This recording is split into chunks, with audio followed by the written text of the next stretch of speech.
wouldn't make sense. Stand football game, and set the stand and see the offer. Ernie, how are you? And you know, a football game, you go to the ambulance right there. You didn't have to wait anytime. Enjoying retirement? You do all the classes. Huh? You do all the classes. Are you working there? What are you doing? I work for Brian Electric. We work with KU, building transmission lines. Randy your boss or you Randy's boss? Bit of both. Depends on what we're doing, you know. Yeah, he got promoted, so I got his old job. Very good. That's all. I deal with property owners. You know what I do? Every day.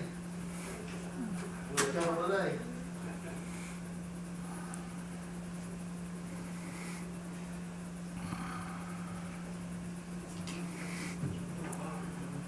Ernie, you still got that beard under there? Oh, yeah. I saw a picture of it. I've never, yes, I've probably seen you on one or I don't remember, but it kind of looked foreign to me. I have one over 20 years. So Yeah, it did look foreign to me when I saw the picture. Yeah. I think I'm gonna shave mine off maybe Hey, RD. this week. RD. About done with it. Yeah.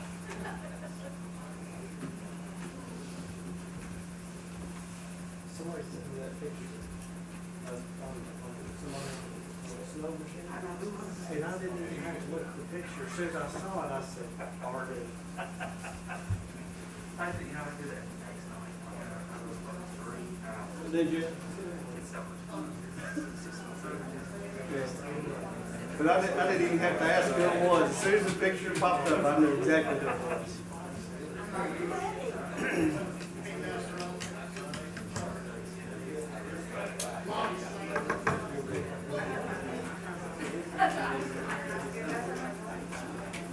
Hey, we're doing it first. We're doing it first. Huh?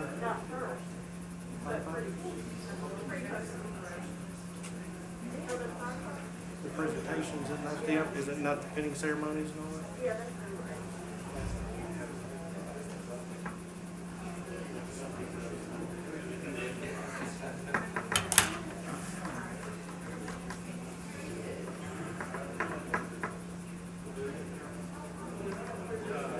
Anybody signed up to speak again?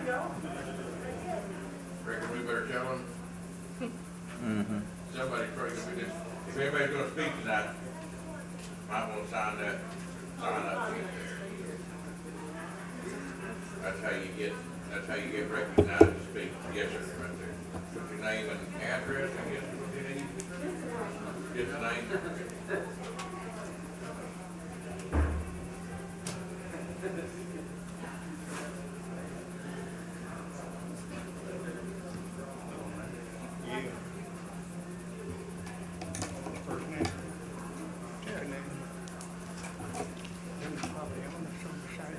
What is today? Yeah, right. What is 25th? 25th. Okay. Ernie, how you doing? Greg, how are you? Good.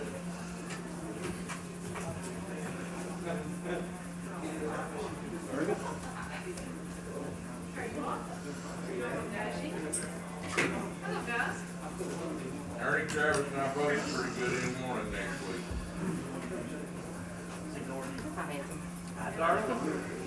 Can't, that's hard to do. oh, don't tell me I keep that. saying it. Tell anybody out there if they want to speak, there's a sign-in sheet. 9 to 5 to 10. It's sore, my back's sore. What signature you got for that? It's a clerk meeting. I can play three. And you gotta be in the front camera for forget your hours. Because you won't believe how many people don't do that. Yeah, They sign on and make it look like they're there, and, yeah. which is wrong. How are you? Michelle, and you? It's a little warm in here, isn't it? It is warm. I'm about to get out of this jacket. Woo! It's my mask. How's it going, Wayne? I'll burn up. Yeah. I'm just sweating through this. Yeah, They want you to double talk. Oh, I love that.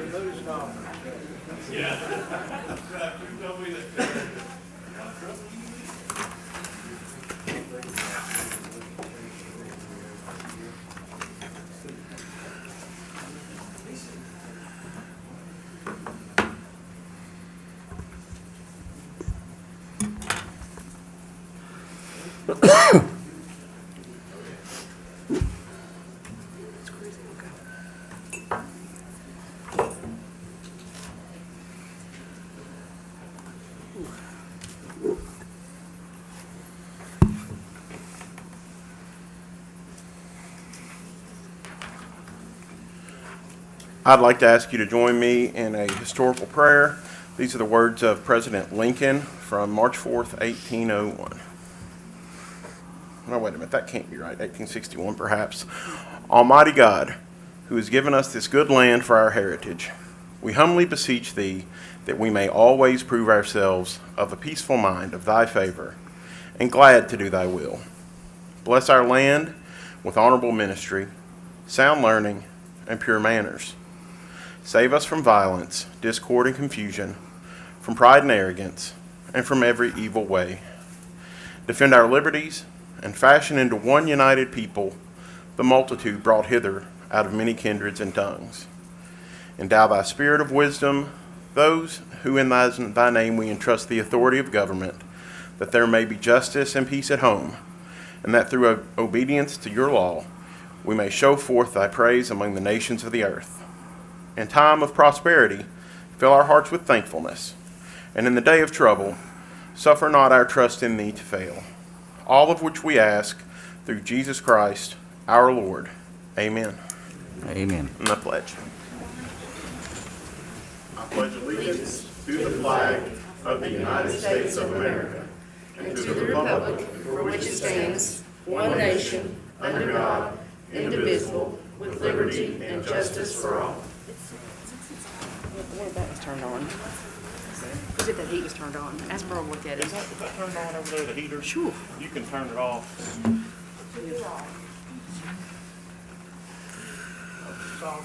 Okay. Thank you. We'll call the meeting to order and ask the clerk for the roll. Masters Graham. Present. Thompson. Here. Constantopoulos. Here. Blanton. Here. Davis. Elkins. Present. It appears we have a quorum. Moving on to item number 5, adoption of the agenda. Do I have a motion? Second. Any discussion? Seeing none, all those in favor respond by saying aye. Aye. Aye. Any opposed? That motion carries. Item 6, consider approval of the minutes from the February 10th, 2021 fiscal court meeting. Do I have a motion? Motion to approve. Is there a second? Second. Any discussion? Seeing none, all those in favor respond by saying aye. Aye. Any opposed? That motion carries. Item 7 is public comments. First on our list, I believe it says B. Bailey. Is that correct?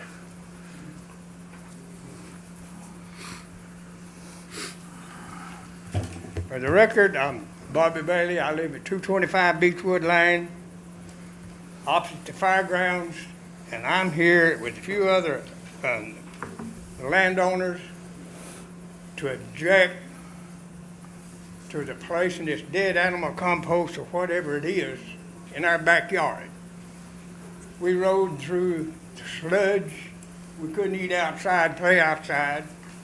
We got that stopped. And now this fiscal court is going to dump dead animals on us. We don't want to smell it. We don't know what is going on. Who's building the site? I see who's working on it. What kind of building is going to be? We pulled 2 magistrates in this room. Not one of them even knew it was going on.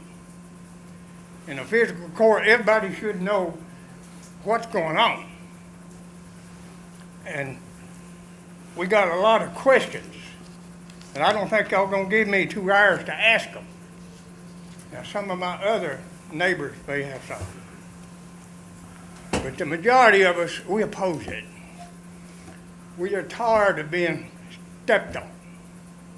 And I don't care if it's fiscal court or state, WMU, or whoever it is. We're tired. This fiscal court, as such, has made a dump out of a nice farm and the fairgrounds. And we don't want it to happen.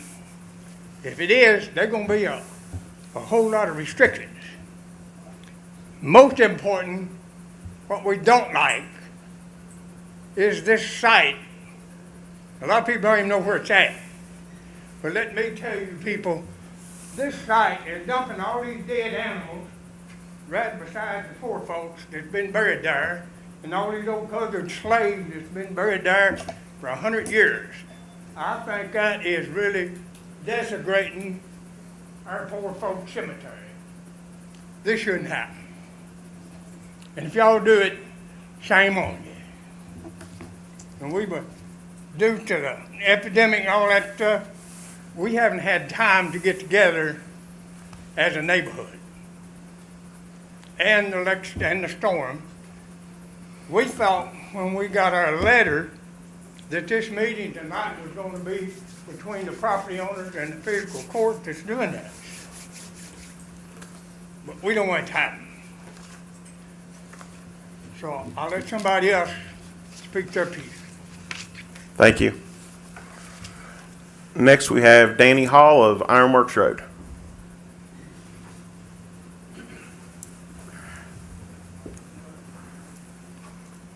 Thank you very much. As you said, my name is Danny Hall. For those of you who don't know me, I live on Ironworks Road, and the composting site will be directly over my back fence. I'm going to start off with saying that I realize why that we're going about this composting. It's cost efficient. The county's paying a lot right now to ship them out. I realize that. But to be quite honest, I think anybody here would admit that if you're sitting at your dining room table or you have friends over barbecuing, you don't want the smell of dead animals in your backyard. Would anybody here like to have that? So naturally, we don't want it there to start with. So looking at options, and of course we weren't in the meeting when it started. I realized there's a grant that was got for this project. And I'm sure Alan talked to some of us about it, Zelda and Angel, and some other, there was about 7 or 8 of us out there. I know as far as Alan goes that he'll make sure it's done right.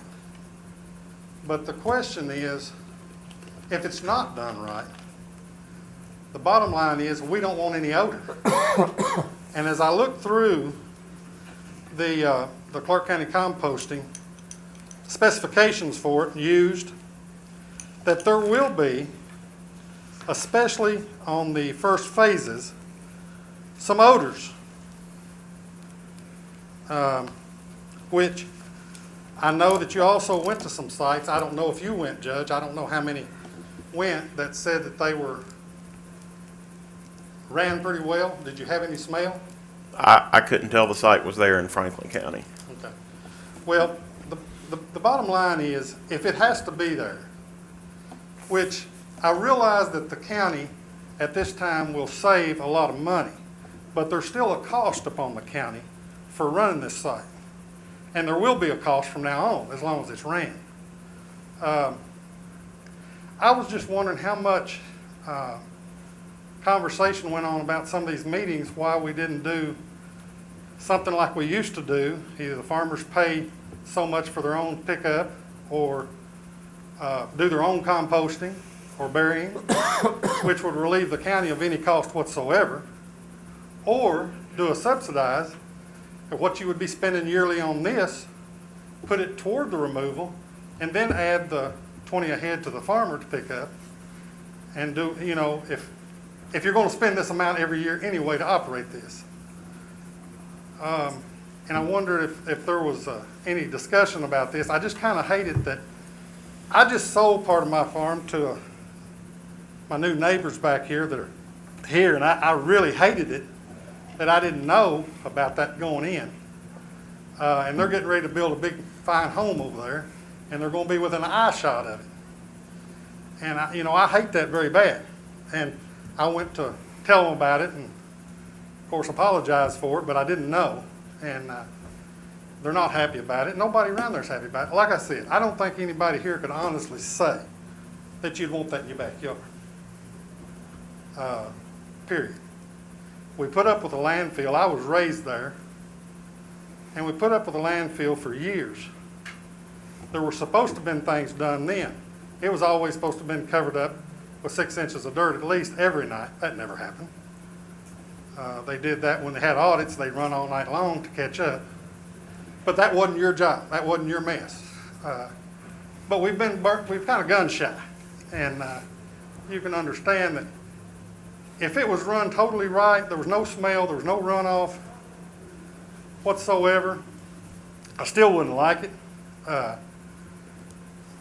But I just think there should have been a cheaper way, and I'm sure that you all would all be for a cheaper way to handle it as far as the county's expense.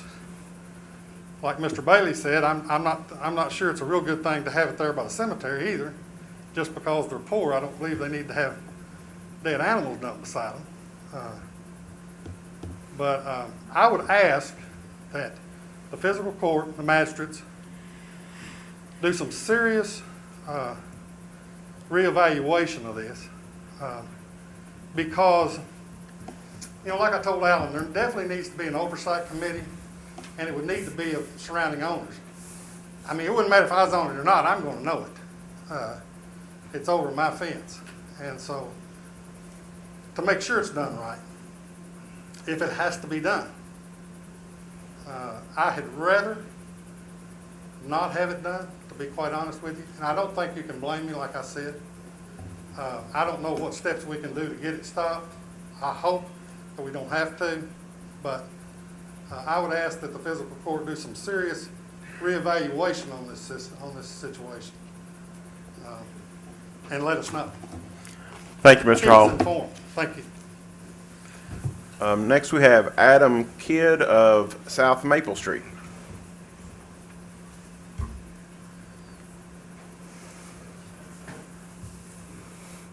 Thank you, Judge. I came tonight to ask for permission, not for South Maple Street, but for the McEldowney building. We were just awarded the opportunity to host the Supreme Court for Kentucky for the next 4 years in the McEldowney building. They'll be taking the old penthouse space on the 5th floor. And they have high expectations of us. We're going to have them in there by the end of the summer, but one of our big pieces of business we need is to ask permission from the county to place a dumpster next to the annex for the period of our renovation so that we can meet their timetable. We think it's an excellent opportunity for us, obviously, but a tremendous honor and privilege for the county and for the city of Winchester. So simple business for us, temporary inconvenience with a pretty permanent solution for Winchester. Okay. That's for Justice Van Meter, correct? Yes, sir. Okay. Can you give some information on the dates? Our dates are as soon as possible. They kind of put us under, it's kind of a pedal to the metal time frame. So as soon as we could get permissions, we would do that. It wouldn't last any longer than probably 6 weeks. We would have that there. I'd already told the judge that our business would take care of any damages to the turf there and the grass, any damages to the sidewalk. We would take on all of those liabilities. If we need to, we can erect a fence around it. Whatever precautions we need to make sure that we hit this timetable, we're more than happy to make those available. And would that be, where specifically would it be located? If you're familiar with the McEldowney building, the constables keep an office there at the far left in between us and the annex. Right hugging our building, there next to the constables, going back down towards the step alley that goes out towards Broadway. Gotcha. Would that block the alley or? Won't block the alley, and we'll size the dumpster appropriately and work with WMU on that one to make sure that we don't go too big or too small on that. Okay. So you're saying the back side of the annex? Front right side on So the here grass. off Cleveland Street? Correct. By the constables. Yeah, by the okay. Any other questions? Thank you, I appreciate it. Thank you.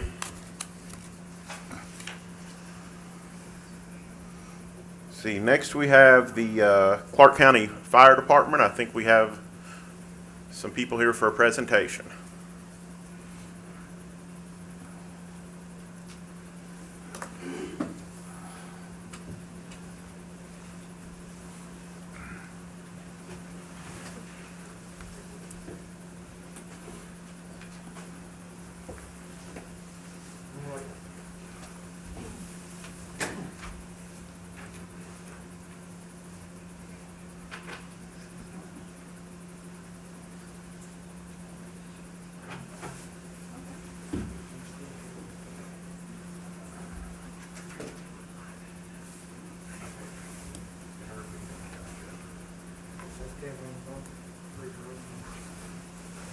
Okay, please repeat after me. As an officer of the Clark County Fire Department, it is my duty to save lives and protect property. In the service to the citizens of Clark County, I state your name, do solemnly swear that I will support the Constitution of the United States of America, the Constitution of the Commonwealth of Kentucky, and I will obey and enforce the laws and ordinances of Clark County in which I serve. So help me God. Congratulations.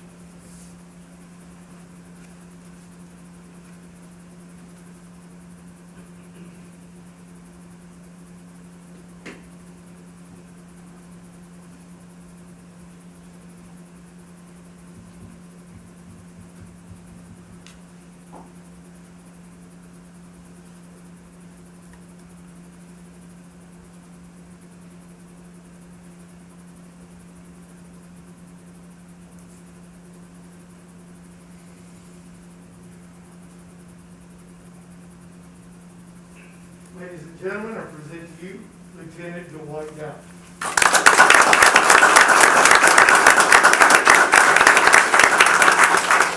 Congratulations.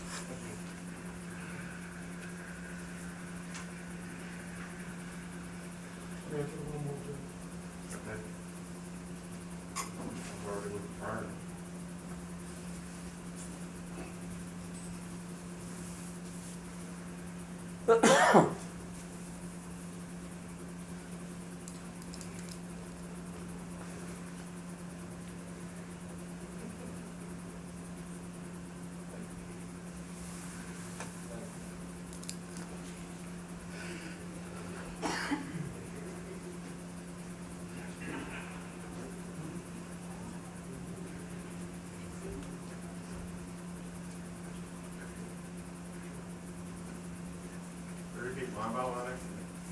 As an officer of the Clark County Fire Department, it is my duty to save lives and protect property in the service to the citizens of Clark County. I state your name, do solemnly swear that I will support the Constitution of the United States of America, the Constitution of the Commonwealth of Kentucky, and I will obey and enforce the laws and ordinances of Clark County in which I serve. So help me God. Congratulations.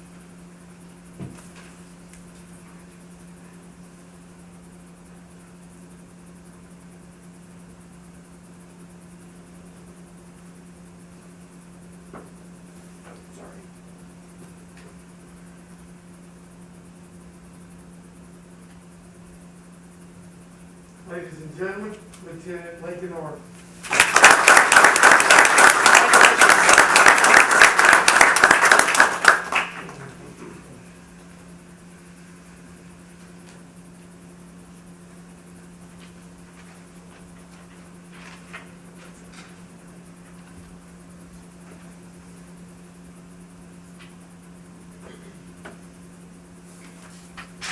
Chief Barnes, if you could.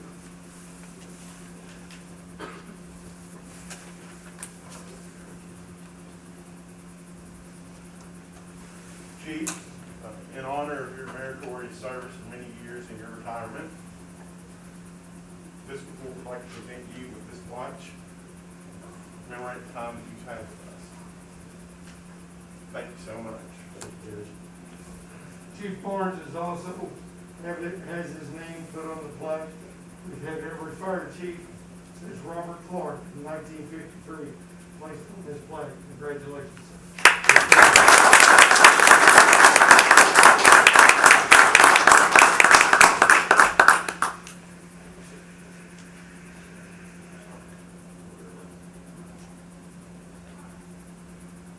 I wasn't smiling.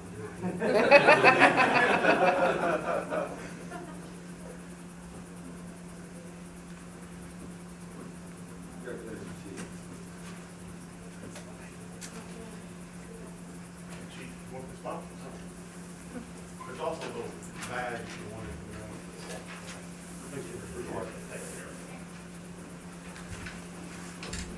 On a similar note, even though he's back with us, former Captain Asbury retired, and we have a watch in honor of his retirement and his years of meritorious service as well. But we're also glad to have him back with us serving in his current capacity. Thank you, Chief. Congratulations.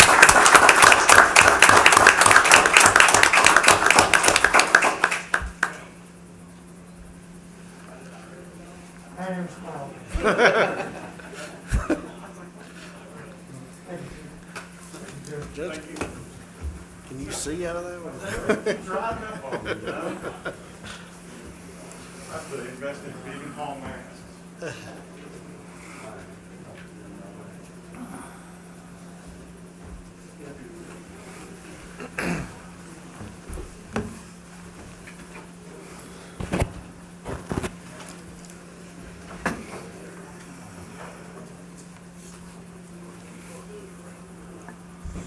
Next, we have Adam King, and he's with us from Bluegrass Local Workforce Development Area.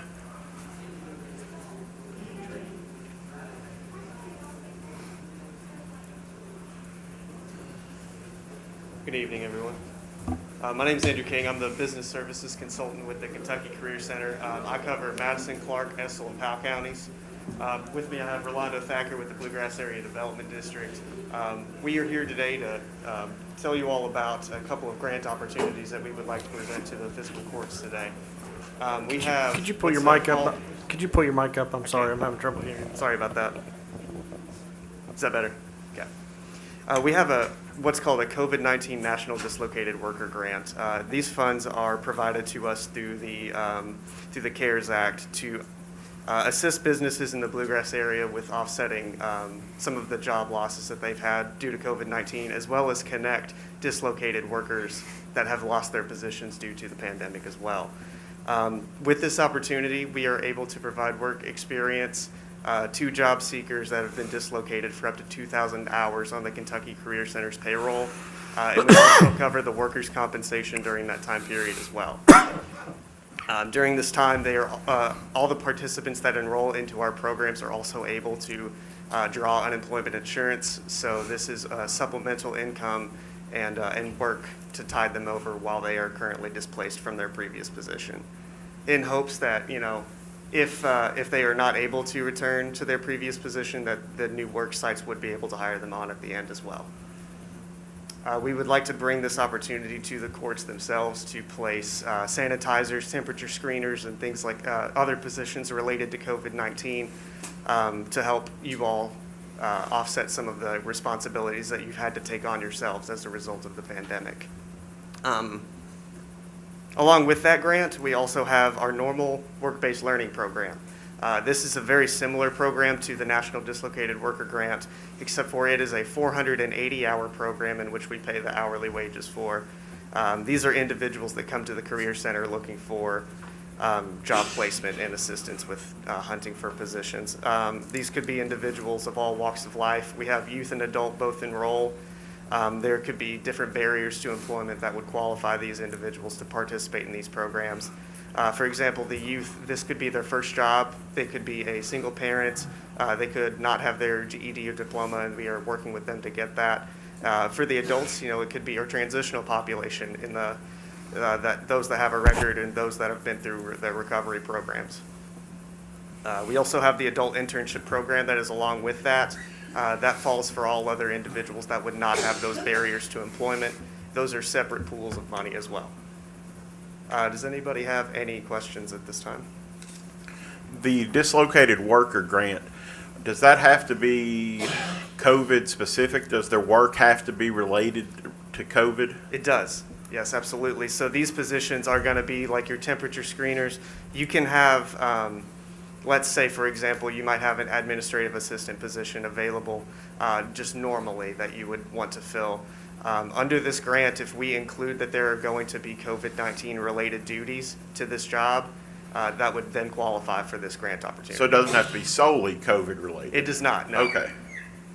As long as it is related to COVID-19, we can make that job description work for pretty much any position, Gotcha. as long as it is related to assisting and to combat the pandemic. And I actually have an additional one to add to that, and it's actually our Healthy at Work training opportunity. And the Healthy at Work training opportunity as well is actually offered by BCTC, Bluegrass Community and Technical College. And actually it's an opportunity that they're offering where you can get somebody certified from your place of work. So for instance, like somebody in the office here in the building that you would like for them to receive this particular training, we can actually cover that cost for them to receive that training. It's strictly virtual. So they would do the training virtually online, and all I need is just a name and an email address of the individual that's going to receive the training, and then I'll take care of it from there. Get them set up with BCTC. They'll do the training online, and then they'll be, obviously we'll receive a certificate once they complete the training, and then we'll cover the cost, and it's still going to fall under this National Dislocated Worker Grant opportunity. Are either one of those, is there potential for them to be a continuing grant, or are they both 1 year or time limited? So for instance, the one that he mentioned about the National Dislocated Worker Grant, there's about 13 months left on that one, so that is just a year remaining on that one. That was just a special grant that we applied for through the CARES Act during the pandemic. The other ones that he mentioned, the internship, basically the work-based learning programs, that is a year-round program that we offer consistently, so we offer that every year. Okay. And the difference between the two really is that one's 480 hours and the other one is 2,000. And the 2,000 plus is tied in with COVID. Mm-hmm. I've been in communication with Ms. Townsend on getting these agreements created. I do have them with me today. If anybody would need a copy of that, I can leave that here for you all to have for your record. Otherwise, I believe that sums up the two programs that we want to discuss, as well as the Healthy at Work program. Is there a deadline that we need to apply for either one of those by? No, there is not. Our fiscal year ends June 30th. So after signing these agreements and actually becoming a worksite through the Career Center, we would need to renew the programs on July 1st of this year. But otherwise, there is no deadline. Judge, I would move that we authorize you to sign any agreements necessary so that we can participate in this program. And I will mention one more thing, if it's okay. With these programs, I know we mentioned job seekers and stuff, but it's no different as if you were to hire anybody off the street for the position. You get to still interview the individual, any backgrounds, drug screening, anything that's required for the job duties for the position. Anything that you require pre-hire, we can complete that on our end. The only difference is if you would like to proceed with the hiring, just let us know. We'll do the new hire paperwork on our end. Okay, Robert made a motion. Is there a second? I'll second it. Discussion. I'm just going to ask Janet, are we ready to move forward, you think? Okay. Any other discussion? I have a question. It's not directly related to the grant, if I could. Okay. It looks like you have taken Rolando's job and Rolando has moved to the ad. Is that correct? That's correct, yes. I'm the new Rolly. Okay. Okay. And you probably don't know the answer to this, but I keep hearing things that they may reopen some of the unemployment offices. Do you know anything about that whatsoever? Because I know when they closed ours 6 years ago, whenever it was, there was you know, we still, and I think the state still owns the building, so do you know anything about that at all? Just very little about it. It is still a state-owned building. The state still owns it, and I think right now they're still trying to figure out the whole unemployment stuff. I don't think they've really brought anything up about it. I know that we've talked about it and we've pushed it, and we told them the need. Well, if we could get it back open, it'd be a big help to Clark County. Most definitely, and we'll continue to push that to make sure we can get that building, or at least some sort of resource out here that we can help out. If we can do anything, you know, let us know, and we'll try to do what we can to get that facility back open for our residents who are seeking unemployment. Because I know they have to have a long wait time on the phone, and they have computer problems, and now we've got hackers. So if we could get over the COVID and get our folks to make it easier for them to apply and participate, I think the county would appreciate that. Most definitely. Any further discussion or questions for the gentleman? What was the motion again? The motion was to authorize the judge executive to sign any documents needed to move forward with this. Thank you. Any further discussion? Seeing none, all those in favor respond by saying aye. Aye. Any opposed? That motion carries. Thank you, for your gentlemen. time. Item number 10, presentation by John Chisholm with the Kentucky Department of Agriculture.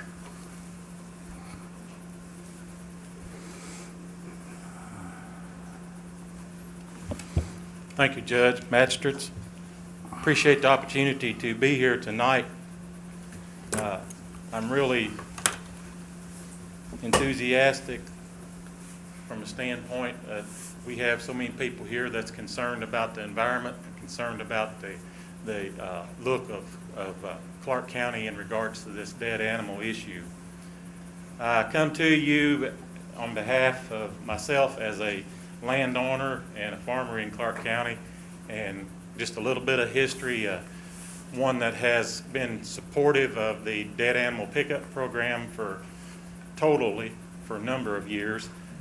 Through my work with the Conservation District, we've successfully assisted in funding that program many times, and most recently we were able to secure $15,000 from the Governor's Office of Ag Policy in regards to the dead animal removal project that they have in place.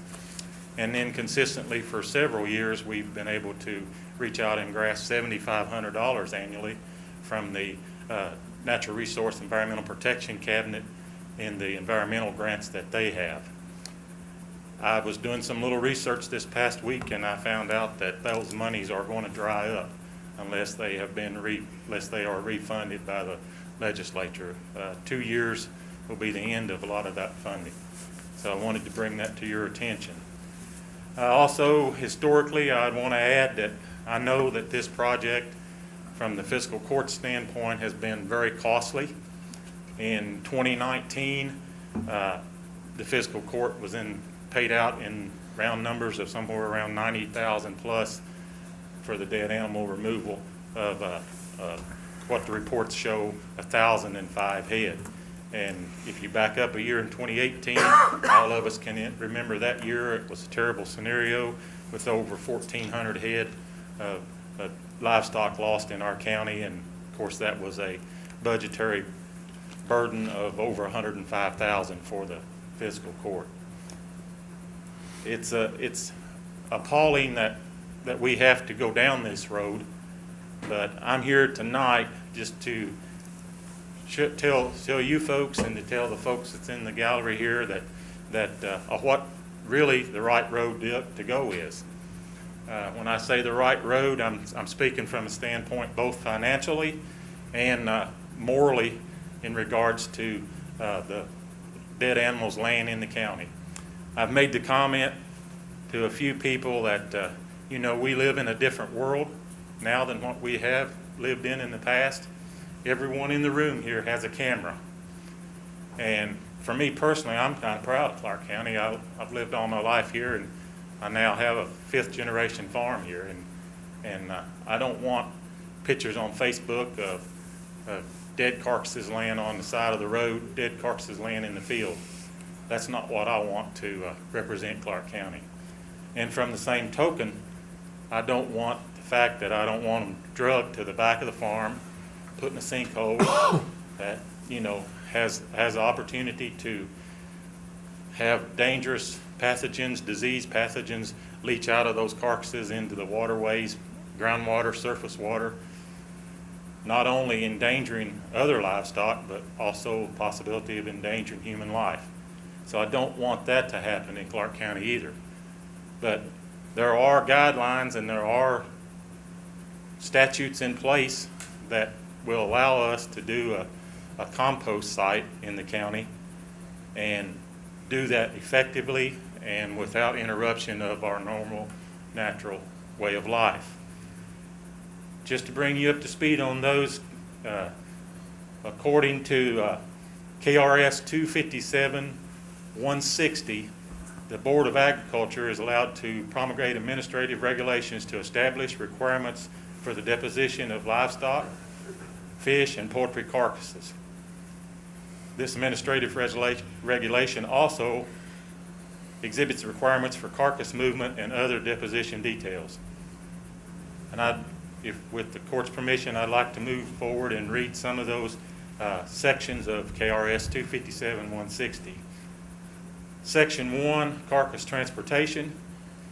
In fulfilling the requirements of KRS 257-160, a carcass shall be transported only if the carcass is covered with a tarpaulin or other heavy material, so no portion of the dead carcass can be exposed, and the bottom and sides of the truck or trailer used to transport are made of solid material that will not allow for leaks. The carcass shall not be transported in a truck or trailer with no sides or with sides made of slat material with openings between the slats. I would add to that, that's not written in the statute, that all transportation of carcasses, those vehicles, have to be inspected by the Division of Animal Health of the Kentucky Department of Agriculture. Section 2, composting site registration.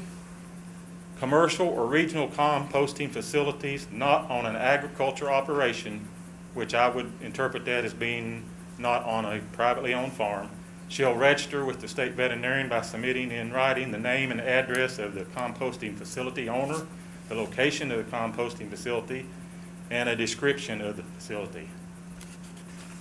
Registration of composting facilities are not required for on-farm agriculture operation if it's not being done for a commercial purpose. And in Section 3, the composting facilities. All composting facilities shall be constructed to meet the guidelines established by the University of Kentucky College of Agriculture Cooperative Extension Service publication on-farm composting of animal mortalities. And that's publication number ID 166. ID 166 has all the ground rules and all the recommendations and guidelines for a project of this manner. Section 3, item B, the requirements of the Kentucky Ag Water Quality Plan shall be met in accordance with the composting facility. This also refers to ID 166 in regards to your Ag Water Quality Plan. It essentially says that there shall be no runoff, no pollution of the waters of the state of Kentucky as a result of this facility, and that any carcasses shall be picked up and removed and properly placed in the facility within a 48-hour period. Section 2, all processing of dead livestock, fish, and poultry shall be done within the composting facility. Hazardous materials shall not be used in the composting procedure. Reasonable and cost-effective efforts shall be taken to prevent odor, insects, and pests. All carcasses shall be inaccessible to scavengers, livestock, or other poultry. Ruminant livestock may have the rumen vented prior to composting to speed up the processing. Any carcasses not completely composted by law shall be disposed of in a manner consistent to the previous writing. All compost facilities are subject to inspection by the Kentucky State Veterinarian and/or his representatives. I heard some discussion and comments tonight earlier that in regards to the smell and the look and the odor. And I can tell you from my personal experience and there at the Department of Agriculture, I've had the opportunity to visit numerous of these sites. And if they are being maintained and worked properly, there's not any odor, not any smell.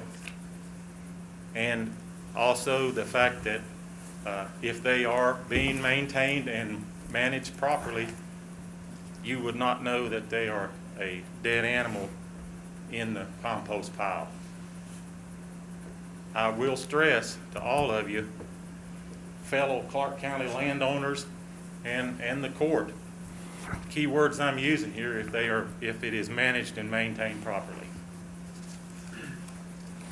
Also, in regards to the Ag Water Quality Plan and discharge of pollutants into the water of Commonwealth, this means that any leachate or runoff from this site must be controlled and not allowed to enter any surface water bodies, including lakes, streams, wetlands, or sinkholes. So that's an important segment also. Conversation had been a little bit about in some of the past meetings that we've had, or discussions, I should say, more accurately, in regards to varmint and other rodent inclusion in the compost. If again, and I keep referring to, if it's maintained and managed properly, the compost area will be reaching temperatures between 140 and 160 degrees. And that deters, should be the correct term, of any rodents or other varmints that may be involved or around the area. In closing, I'd like to say that on behalf of myself and a lot of farmers in Clark County, the profit margins on livestock right now are prohibitive to the fact of paying to have a carcass removed. If a landowner's doing it or a livestock producer's doing that, he's doing it and going in the hole whenever he calls that truck to come and get it, if he's having to pay for it. I'd urge the court to look hard at some way of keeping a dead animal facility, composting facility, or pickup in place. I respect the fact that landowners around the proposed site have concerns and issues, and if it was in my backyard, I'd have those same concerns and issues. But I also asked you to be hard in your judgment and courteous to the landowners from the standpoint, the farmers of Clark County, whenever it comes to removal of these carcasses. I think there's a happy medium here that we can all live with, and I urge you to, as court members, to search that out. Take a look at these regulations. They're not hard to comply by, and the research that Dr. Higgins has done at the university has these guidelines in place, and these type of facilities work. So I'd urge you to study the scenarios so that the producers of Clark County, the landowners, and the livestock farmers have a way of keeping the environment clean and also being able to clean up and keep the farmsteads like we as Clark County should be proud of. Thank you, Judge. Go ahead, Robert. Question, John? Yes. Does the Department of Agriculture have an enforcement arm with regards to the composting, or how? I know you're with the Department of Agriculture. How is that regulated, I guess, is my question. Do they have inspectors or complaints or?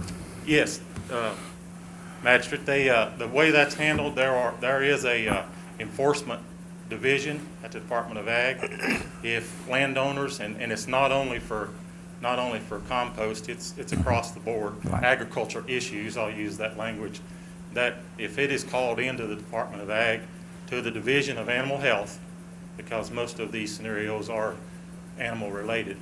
But if it's called in, then those inspectors or enforcement officers come out and investigate the facility. And I mean, it's not, or I shouldn't say facility, they investigate the incident, whether it be, I'm going out on a limb here, but whether it would be not feeding of your livestock, or whether it would be mismanagement of your livestock as far as husbandry, or they also have regulations to follow as far as inspecting the compost sites. Now, I do know, I will say that I know that one of the trucks that Clark County was planning on using has already been inspected.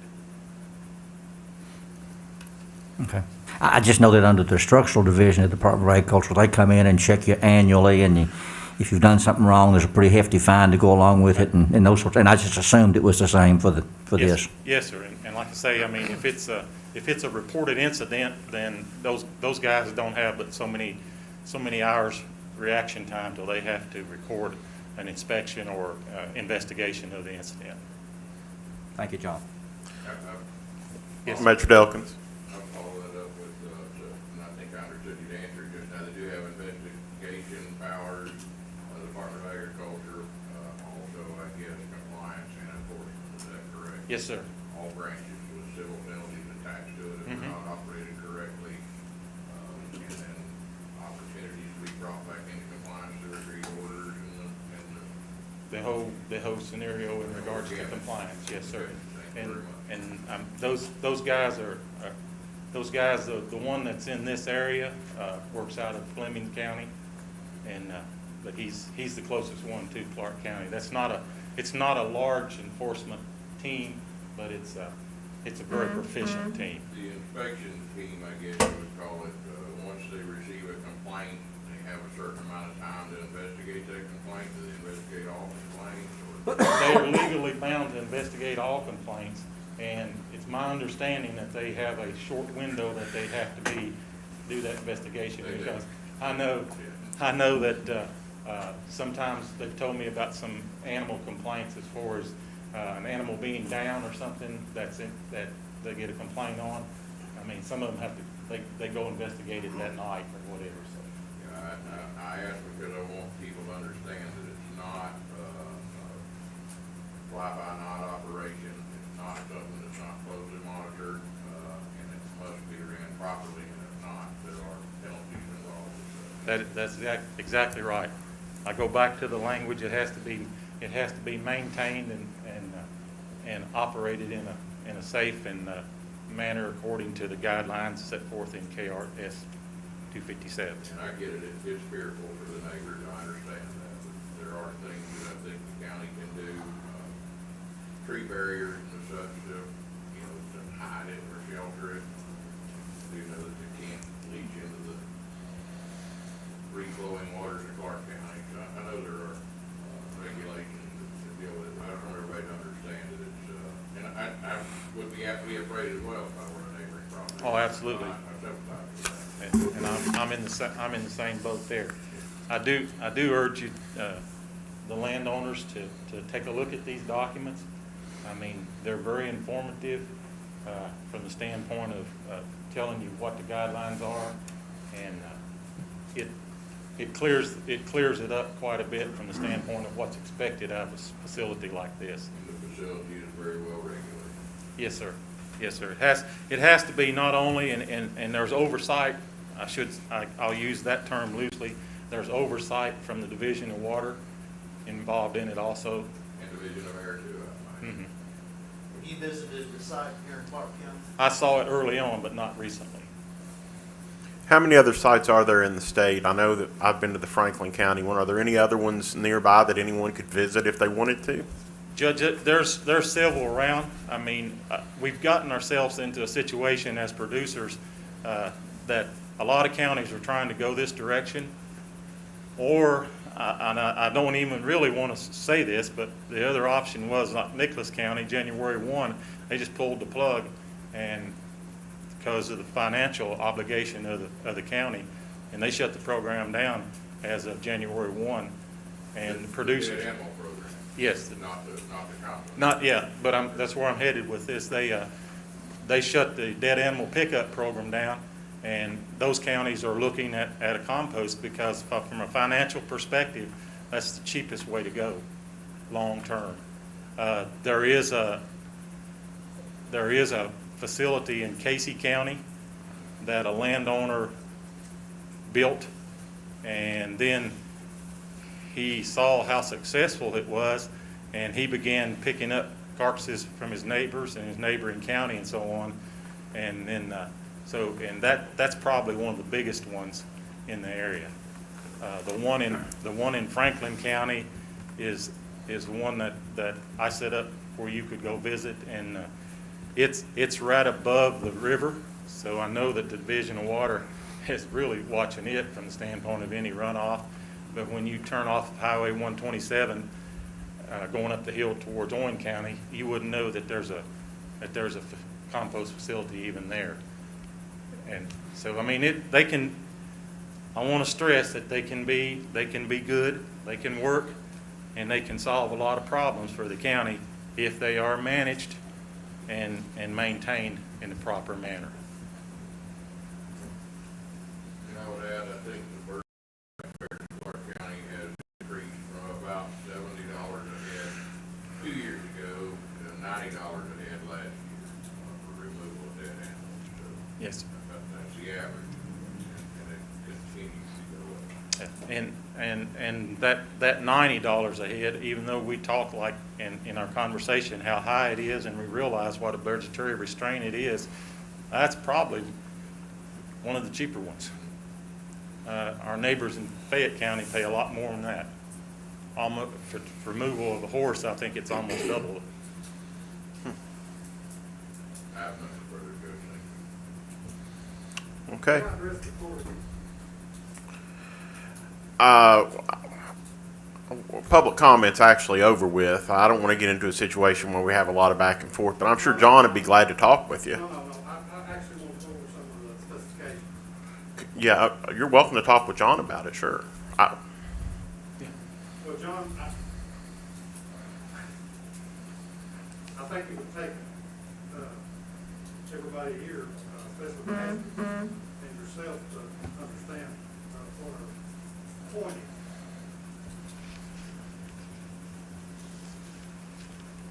But I'll be glad to answer what questions I can in regards to the interpretation of the regs. Okay, well, I can do this right here. But they definitely need to hear it, magistrates, judge definitely need to hear it.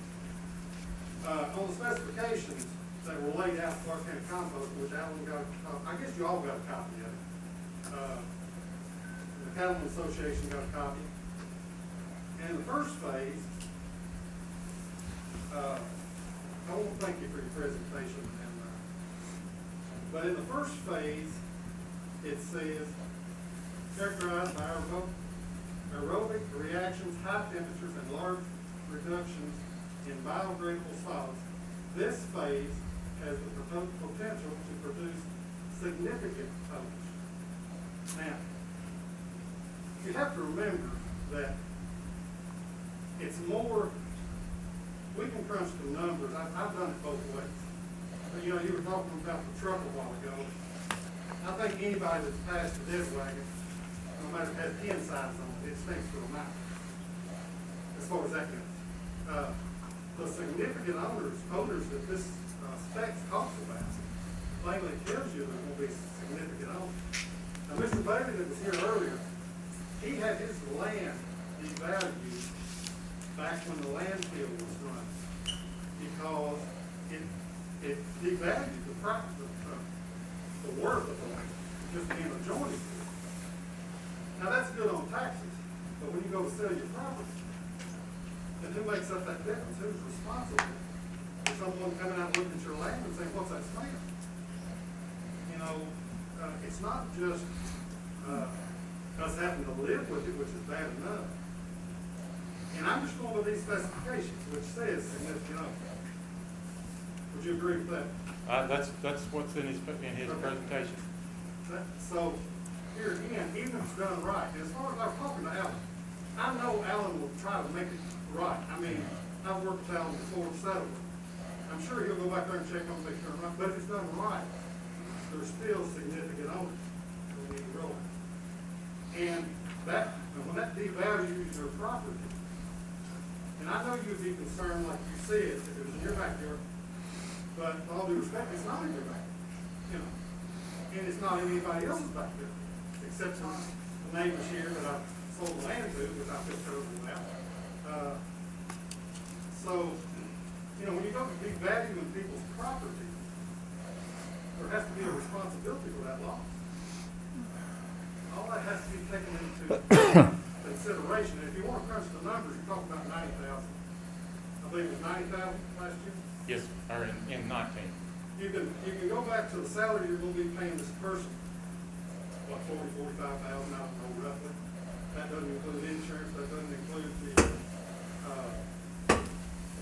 include your machinery, your fuel, and your time.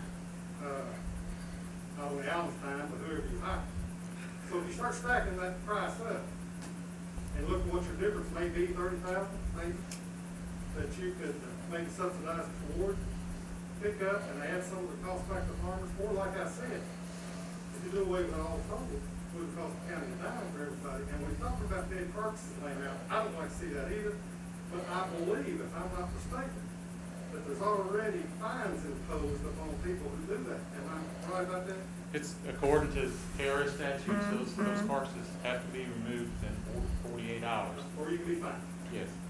So we already have that in place to keep people burying their animals or composting on their own farm, versus what you're looking at doing here for a long haul. And your price operations won't go up. Okay, Mr. Hall, I think we need to go ahead and move on. I can assure you those things you mentioned are things that I've considered. I would imagine that most of the court has considered them as well. But I think Magistrate Graham is your magistrate. I think he's willing to meet with you anytime to talk about it, and I'll meet with you to talk about it if you'd like as well. I just wanted the court in a nice way to realize that when you're talking about someone's value of their land and their home, there's responsibility that lies there. Thank you. Thank you. Okay, now we have item number 11, consider approval of the transfers. Am I right, Alicia, that we may need to amend those? It's gonna be a discussion. Okay. It is gonna be a You won't discussion, discuss. yeah. All right. You just want me to go ahead and explain what? Go ahead, sure. Just a couple of questions on the transfers. I'd met with Judge and Alicia. I noticed we were moving funds in between different funds into, so actually transferring appropriations from one fund to another. And I asked them if it would be easier for this transfer, because I know we were transferring roughly $50-some thousand from the US 60 corridor allocation and then passing that through to the jail. And before we did that, is if we could transfer from within their line items, and then that way I know the jail committee has talked numerous times that they're gonna have to do a budget amendment or do some budget changes. And that way they could have time to meet, to be able to do them all at once on the line items that they need to change, and just make it a smoother transition as opposed to doing just part of it at once. And I can, if Alicia will pass out that transfer, and you can see it and see if you have any questions in regards to it. It just simplified it, in my opinion. And I think you spoke with the jail in regards to that, and it kind of explained them as well, Alicia, with Ernie. Is the finance officer from the jails here with us? I spoke with the finance officer this morning and explained what I thought we may do this evening based on Major comment that he had. Also, I've talked with Major Thompson, the judge, Mr. Salmon, about having a meeting, a jail committee meeting next week to go ahead and prepare an amendment for the budget for the jail.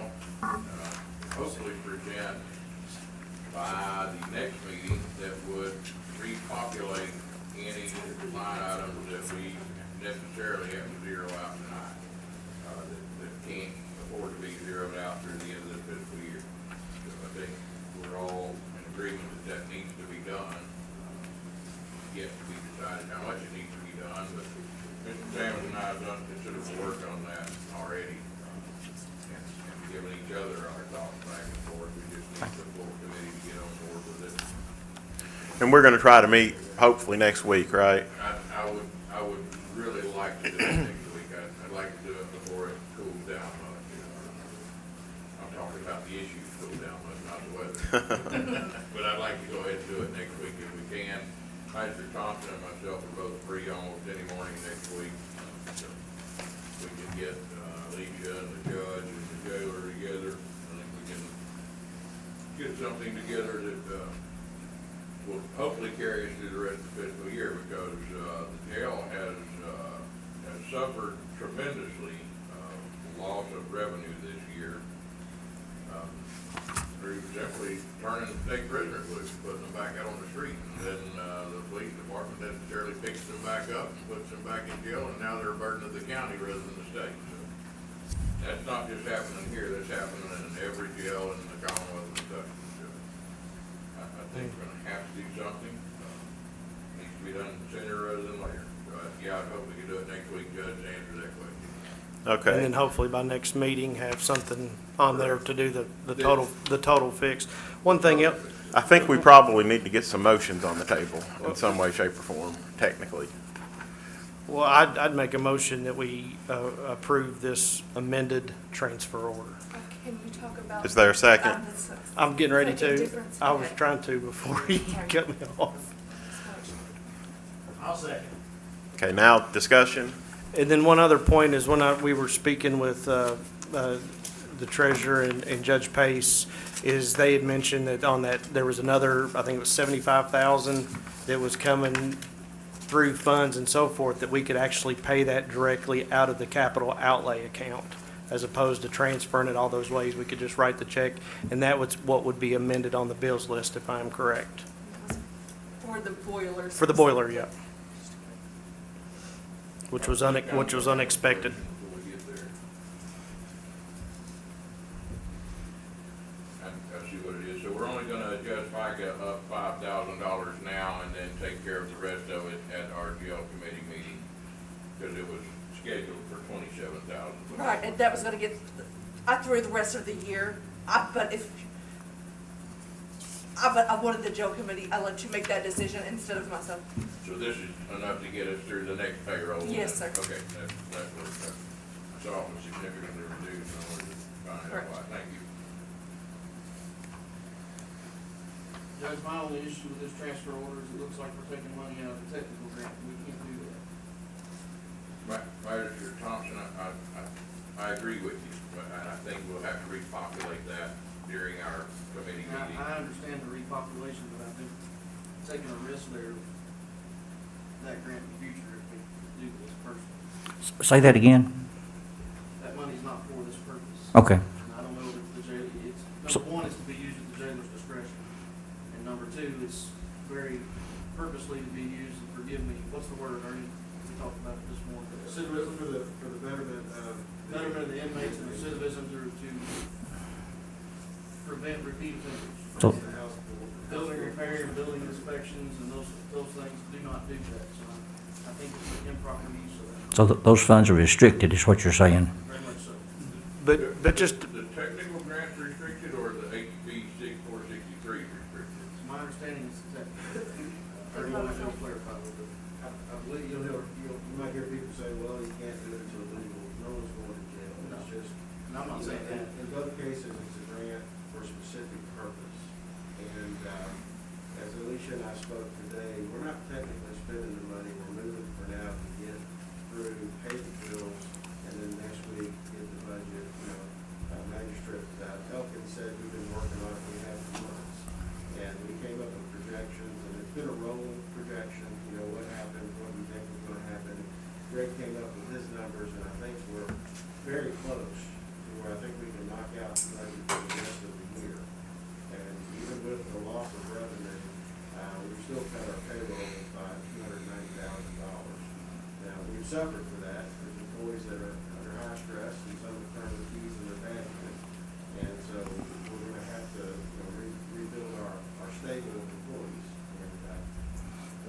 think if we can get to this next week, but to answer the question, yes, HB 463 is a 29-page document. I read it. It is about trying to reduce recidivism, but as the legislature typically does, a lot of words and not enough funds to do it.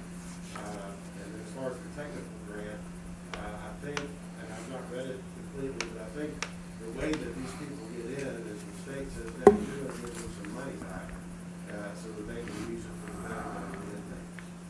And there are restrictions, there are KRSs that say you have to give an inmate, for instance, 2,200 calories a day. So we couldn't use it to pay for food that we were required to give them anyhow, but if we want to give them something extra, it can be used for that. So, but I think Magistrate Elkins, I've spoken with Magistrate Thompson, with Alicia, and Jailer Bull today. I think we're very close to getting to a reasonable amendment. And I would offer this then at least a follow-up, Magistrate Thompson. I think that you're absolutely right on the actual funds for the technical grant and the actual funds for HB 463. They're very restrictive, but I think what we're talking about doing with this transfer is only appropriation. So I think we can repopulate and put back anything we would take out tonight, and they still have the ability to spend those funds. So we're not actually moving the funds around. Is that correct? We're only moving the appropriation. Transferring the budget. And we're not that's what I was gonna say. We're not spending any money from that technical grant because that technical grant comes from, I think it's CPC, the phone service that you basically get back, and it's over a 4-year period you can spend it. But this is just the appropriations to allow us to spend from another line item, and then that can be spent back. I think Magistrate Thompson's correct, they are restricted, but we're not using restricted funds, but an appropriation. We're populating an appropriation line item so we can't spend money for FICA. I simply don't want to put us in a position where we risk that grant in the future, that's all I get it. It's good for the inmates, it's good for Clark County, and we certainly have money elsewhere that we can pull from without messing with that grant. And that risk. Is there another account you would suggest we move it from? I haven't looked at it close enough. I didn't find it. Alicia, have you looked at it? Is there another account we could move it from? There is not another account that will not be utilized in total. Okay. I tried to find the best account possible. I mean, if you want to change it from another account, I mean, they can put it back at the next meeting if that makes you feel better, Magistrate Thompson. I just think we should stay out there. That's all I'm saying. I assume we're just talking to the next meeting. That's the hope. So by the next meeting, we could repopulate this line, you think? The plan is, or would be, I think, Magistrate Blanton, that the committee meet next week, one or two mornings, whichever it may take, and prepare an amended budget to present to the court for a vote at the very next meeting. Yes. And in that, I can assure you that I will be on board populating this technical grant at $11,300 or more if needed, but at least I'll be on board with that much of it. I can't speak for the rest of the committee or fiscal court, but I agree with what Manager Thompson's concern is, and I will be on board repopulating at least $11,300, which is what we're moving from tonight, or would remove from if we vote this through. Question for Ernie. Are you comfortable that we could move this allocation and then move it back and not jeopardize any future grants? Or do you have a feeling one way or the other? Technically, we're not spending that money, we're just moving, we're reallocating to pay bills we now. And we could move it back? If we did repopulate, I think we could run into the problem that Okay. Magistrate Thompson was talking about. Okay. And it would put the county in jeopardy of maybe not getting those funds in a I got you. future year. And I think that was Travis's number one concern. That would be a negative that would pay for years to come. I got you. Any further discussion? Okay, seeing none, all in favor of order number 2021B as amended, respond by saying aye.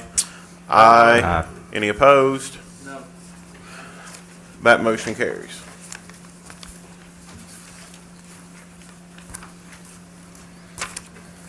Item number 12, consider approval of the bills list. Going to the change of the transfer. I've got a new bills list. Okay. Sorry. Thank you, John. Thank you. We have a motion to approve the bills list made by Magistrate Davis. Is there a second? I'll get around to the And amendment part if somebody will second. I will second it. Okay. And she's given a new bills list. The only thing that changed on there was the account number for the boiler payment. Correct, Alicia? Yes, sir. So the treasurer is passing around an amended bills list to represent the changes we made on the transfer in regards to the boiler payment. I will accept this as a friendly amendment. Change any totals, it just changes the account. It's gotta be on it too, how much the.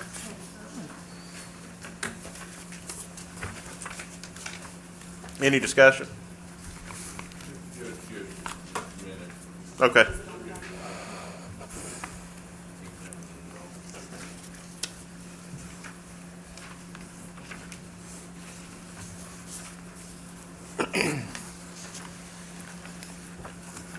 And I'm correct, the only change on there is the one regarding the boiler. Yes, the $66,000 payment for the boiler and the rental of the temporary boiler was originally in the courthouse repairs line item in the 01 account. And with the approval of the transfer, that discussion, we would put it in the 95 account and pay it out of the capital outlay rainy day fund, out of the special account. Okay, I'm finished.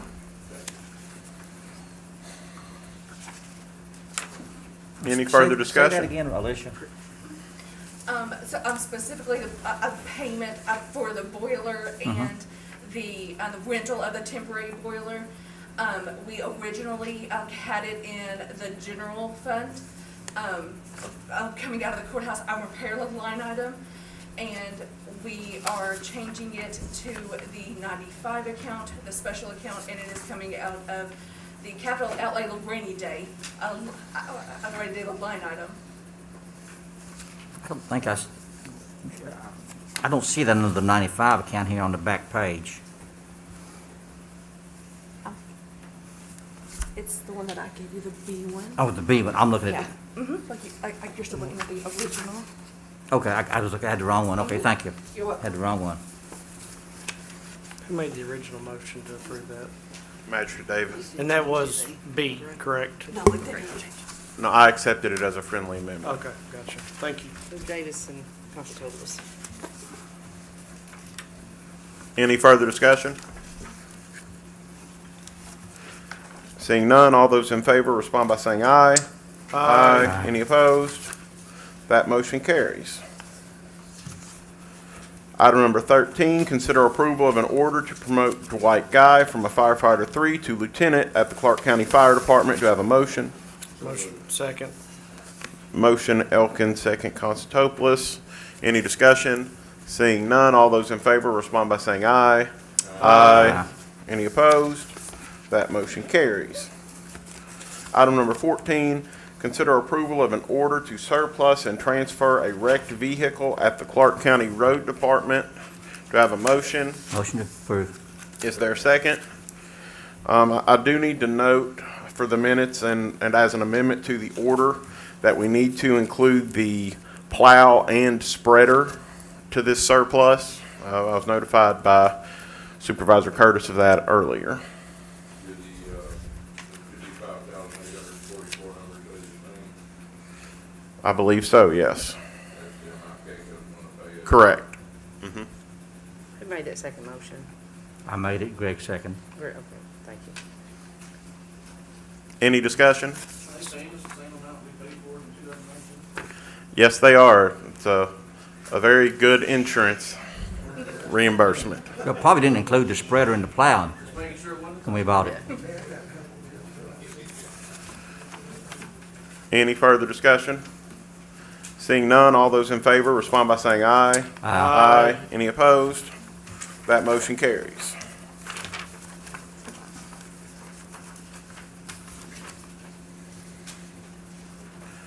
Item number 15, consider approval of an order to increase adoption fee for dogs from $85 to $95 at the Clark Animal Shelter. Judge, we discussed this at the animal shelter meeting, and I'd move for approval.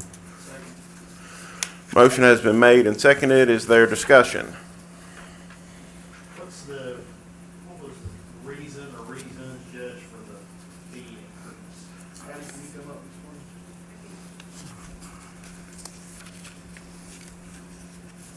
So, like everything else, COVID changed our way of doing things, and it changed our primary veterinary care provider, which changed the way that our services were priced for what we provide before an animal's adopted. And before it was like a set price. Now we pay on a sliding scale.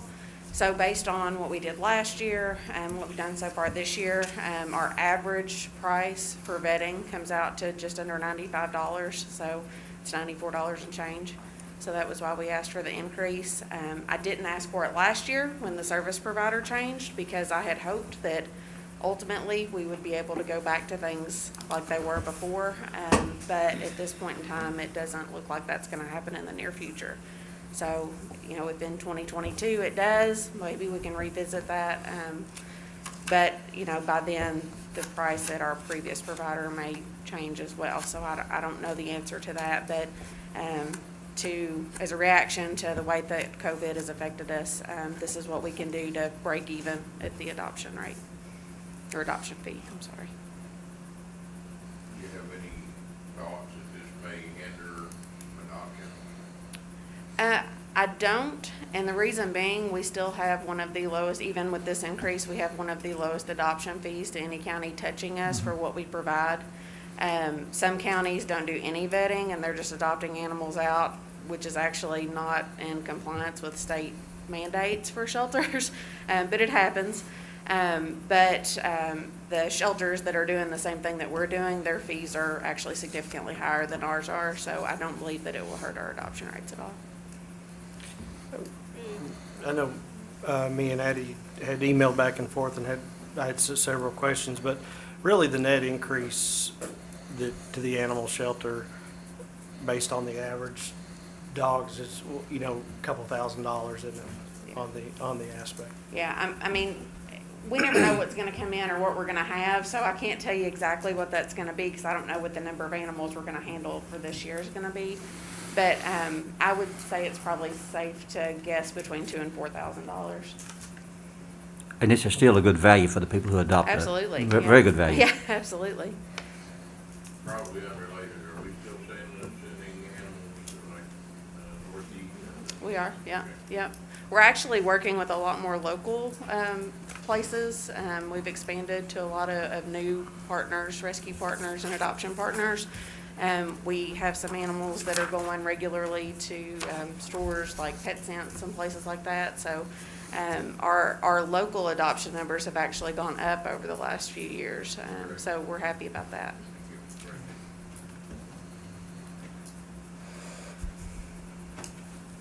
Eddie, at some point, you may want to provide the rest of the court with the report that the animal shelter gets. They might find that interesting. Yes, sir. And if you can put that in their box, they might. Sure. They might appreciate that.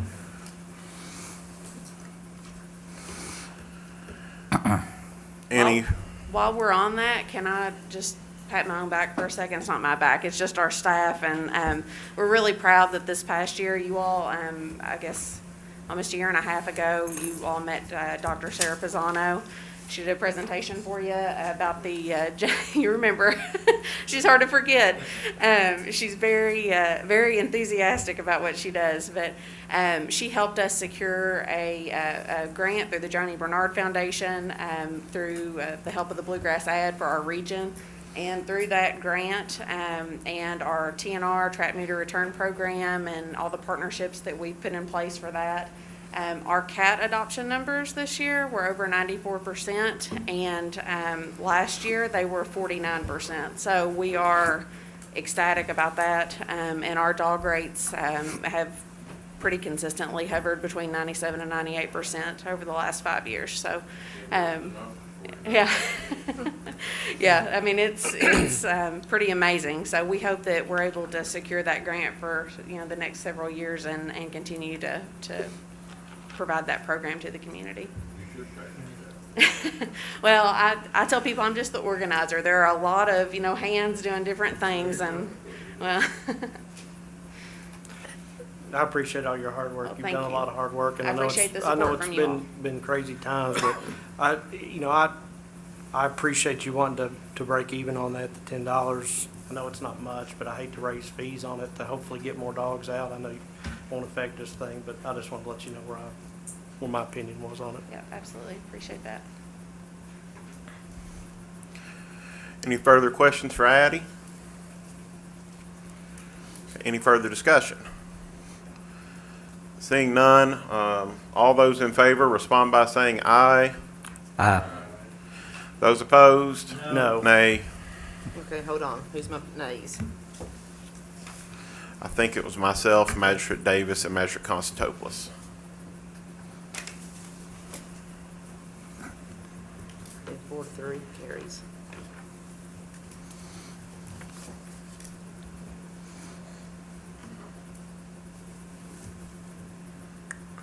Okay, next we have item number 16, consider approval of an order to change the status of an animal shelter employee from a full-time kennel attendant to a part-time kennel attendant.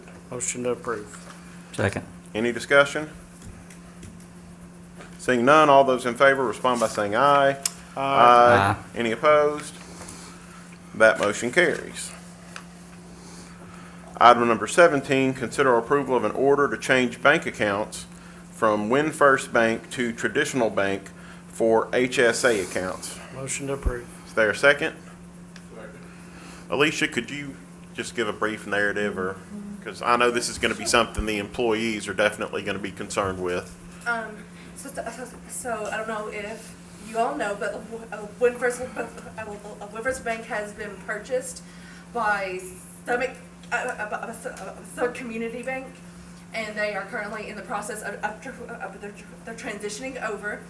And with that transition, they are no longer going to offer the HSA accounts.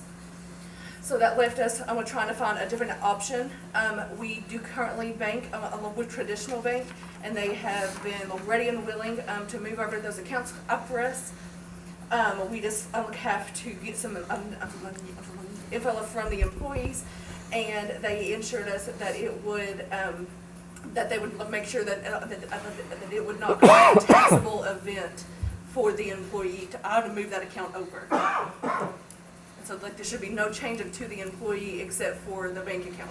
But they are going to have to go to the bank and fill out the paperwork and all that stuff again, They're right? actually going to be doing it through our office instead. Okay, so they don't have to go to the I've got all bank. the paperwork, and so they can just come in, or we'll get all the information to the department heads and be able to do it that way. Okay. It'll just require the employees to fill out the paperwork. Right, it's going to be a brief of paper and a copy of their ID, and that will be all that they need in order to be able to transition these accounts over. Much the same thing I'm sure they had to do when they established the original bank account. Correct. Or the original account. Okay, thank you. Judge, one other item. Sure. The agenda is correct. It says Win First Bank, but the order itself references Winchester Federal in 3 or 4 instances. So the order needs to be corrected to say Win First Bank. Okay, let me take a look at that.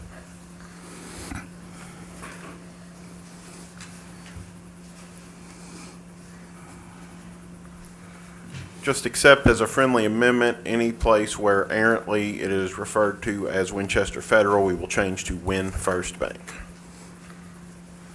Any further discussion? Seeing none, all those in favor respond by saying aye. Aye.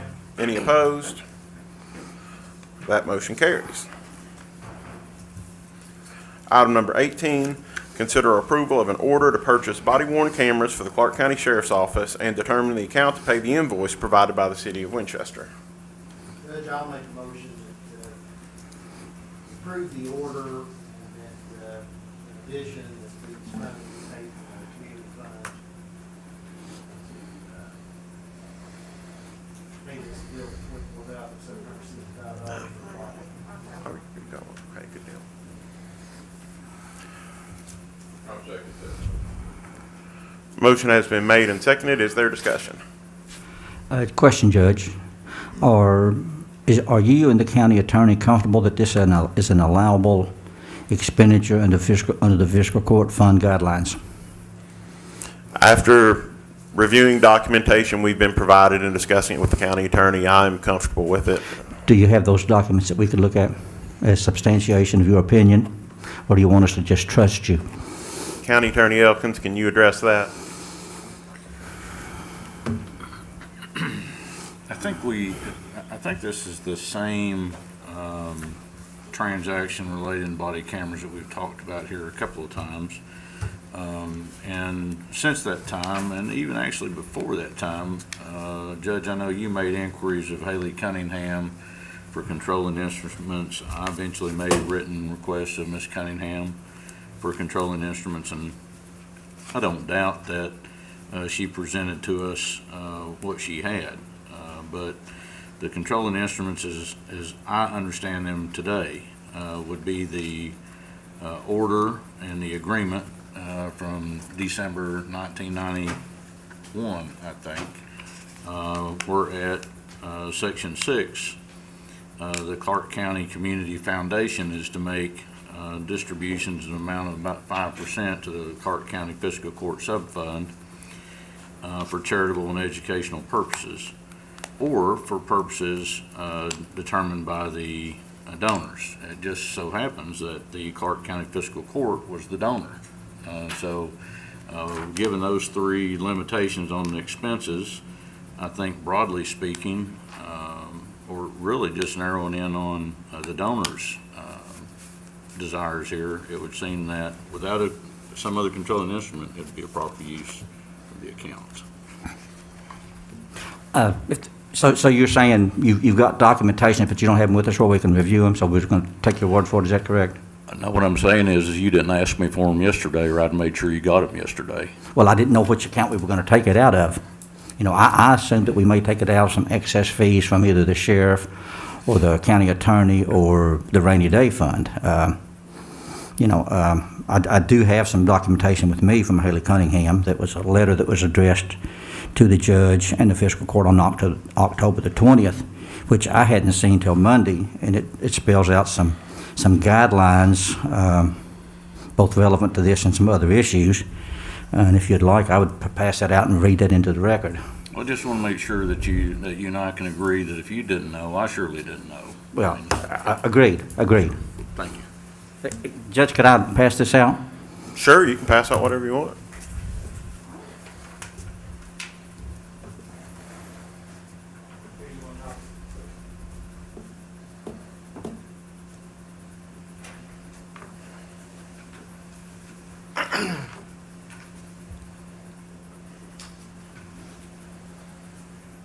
It does have some other attachments to the back of it. Thank you. With regards to some other items.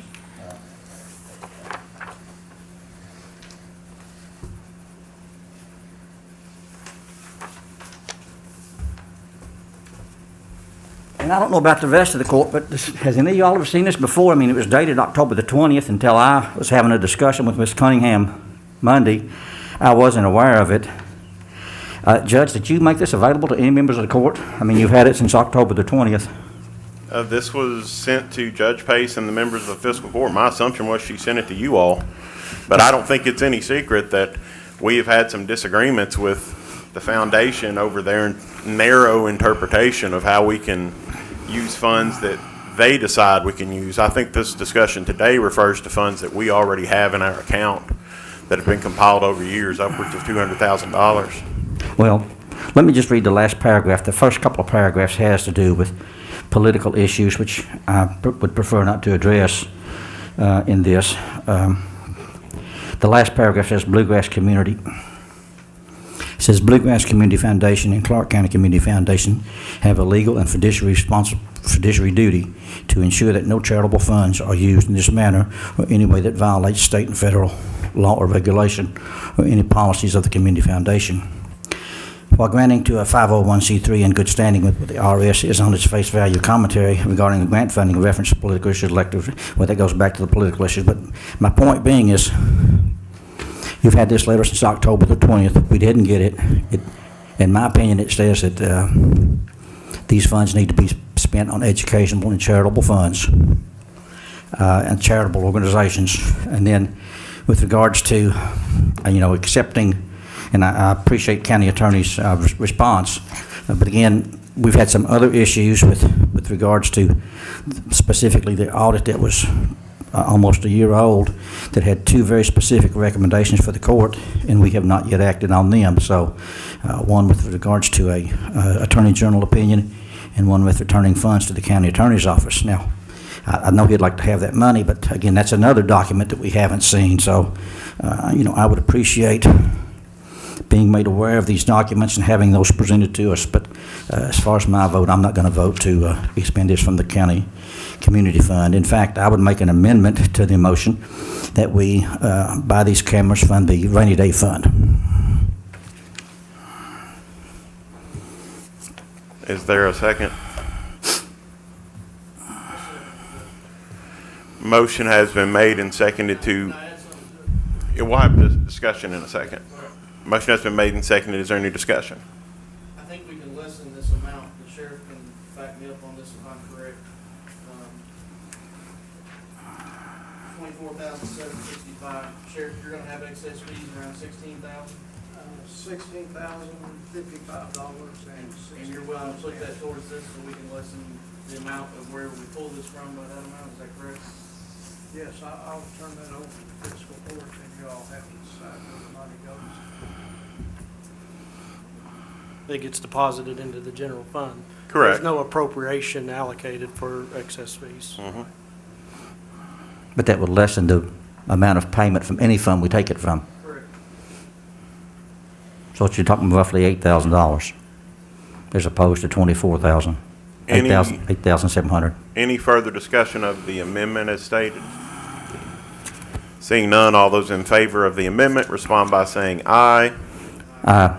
Any opposed? No. Nay. All right, who's my nays? Which one do you, I can't say, okay. I think it was at least myself, Magistrate Davis, Magistrate Constantopoulos, and Magistrate Elkins. All right. Joe, were you an aye or an A? Yeah, I don't really have any problem with it. So 4-3 carries. The amendment.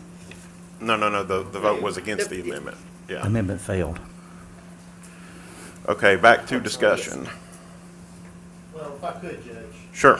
I have had a chance while there was some discussion to scan through the letter from Ms. Cunningham, and, my position, I know I spoke about this, this isn't a shock that there would be a proposal to take this out of the union fund. I mentioned this a few weeks ago, and I think that was the same meeting that Sheriff Perdue and Chief Palmer presented on this subject.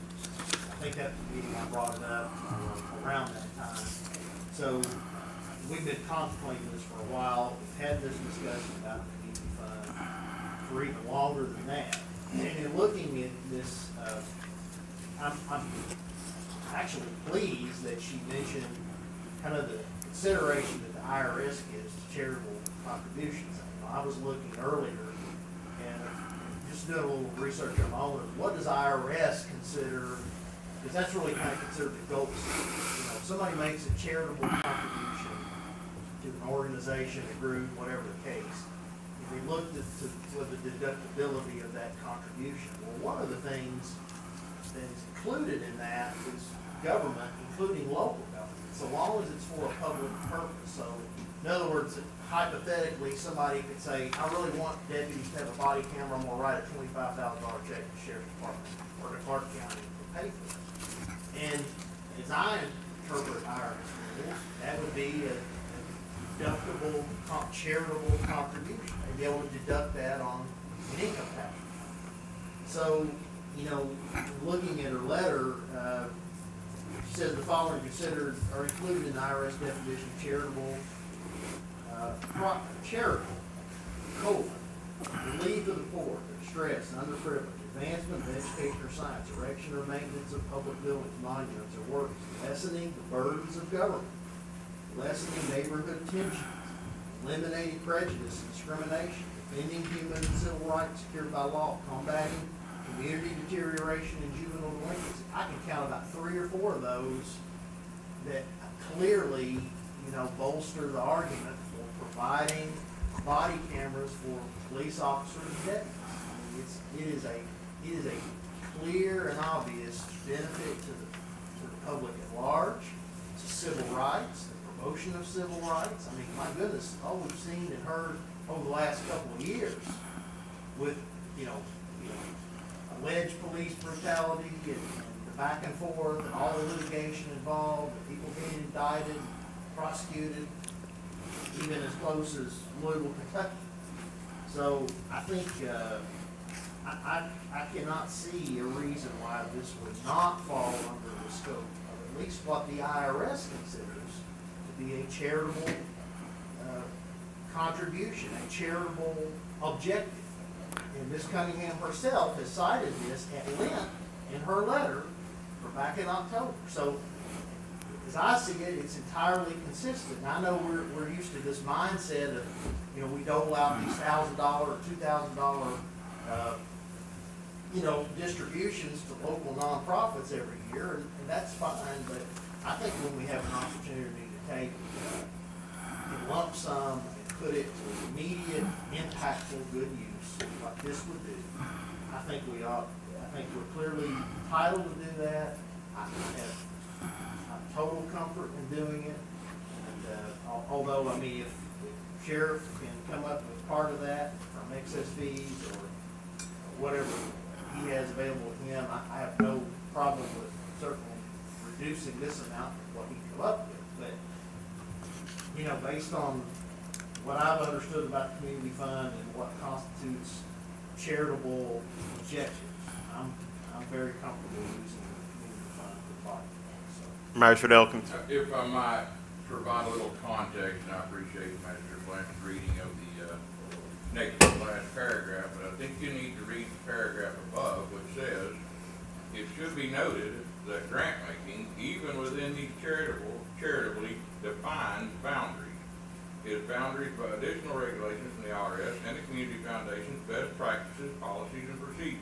This includes a very strict ban on using charitable funds as a way to promote any political issue, political candidate, or for political gain.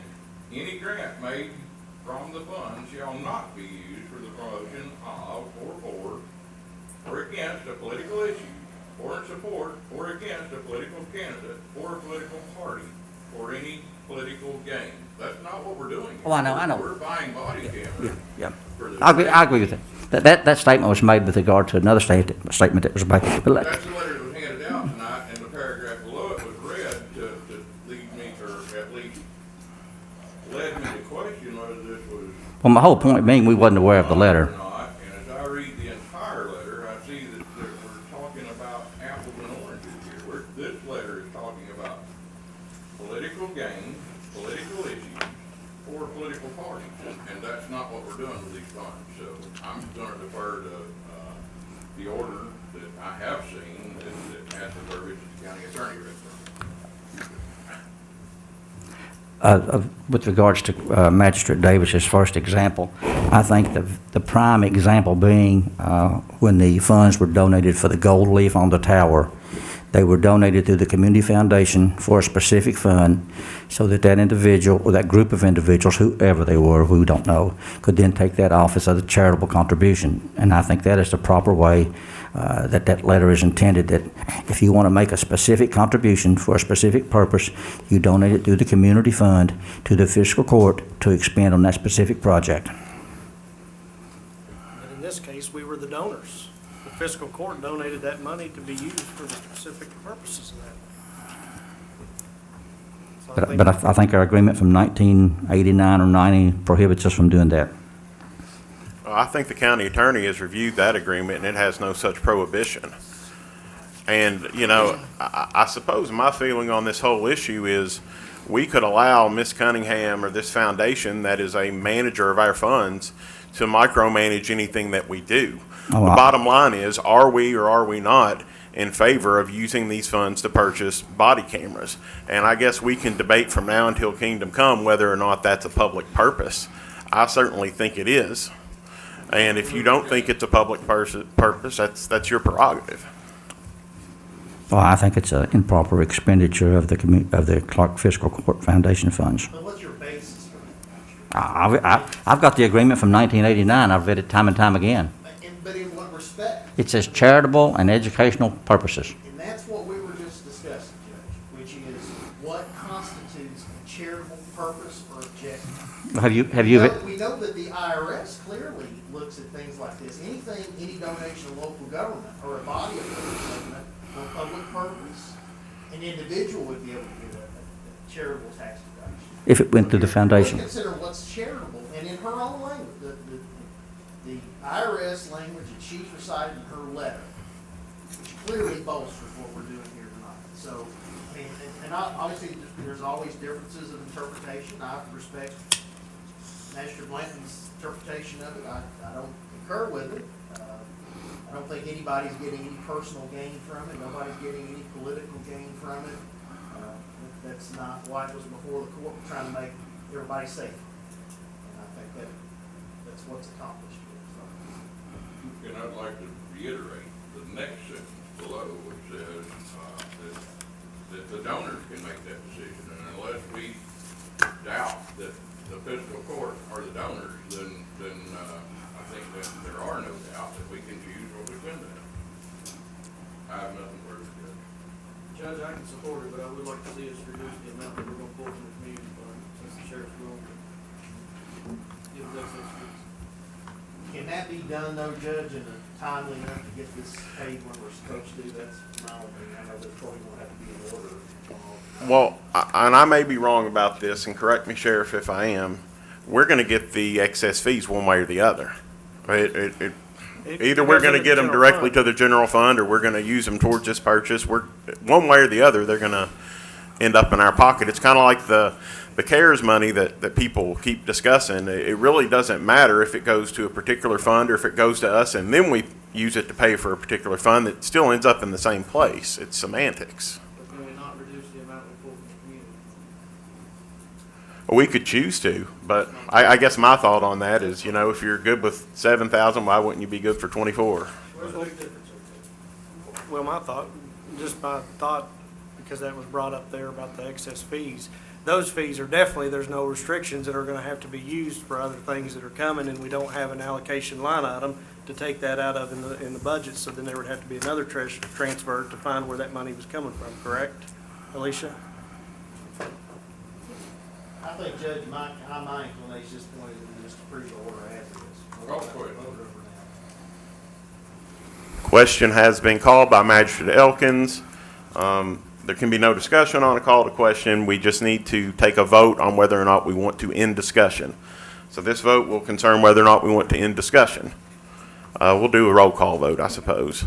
If you're in favor of calling the question and ending discussion, respond by saying aye. Aye. Oh, I'm sorry. I meant to do a roll call vote. You don't need to. I guess it's obvious. Okay, now we will move to the issue at hand, which is the order as presented through motion by Magistrate Davis. Could you repeat that for us, Magistrate Davis?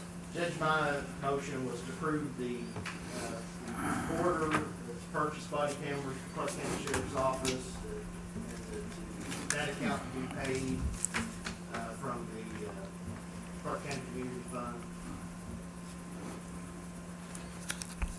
What was the amount?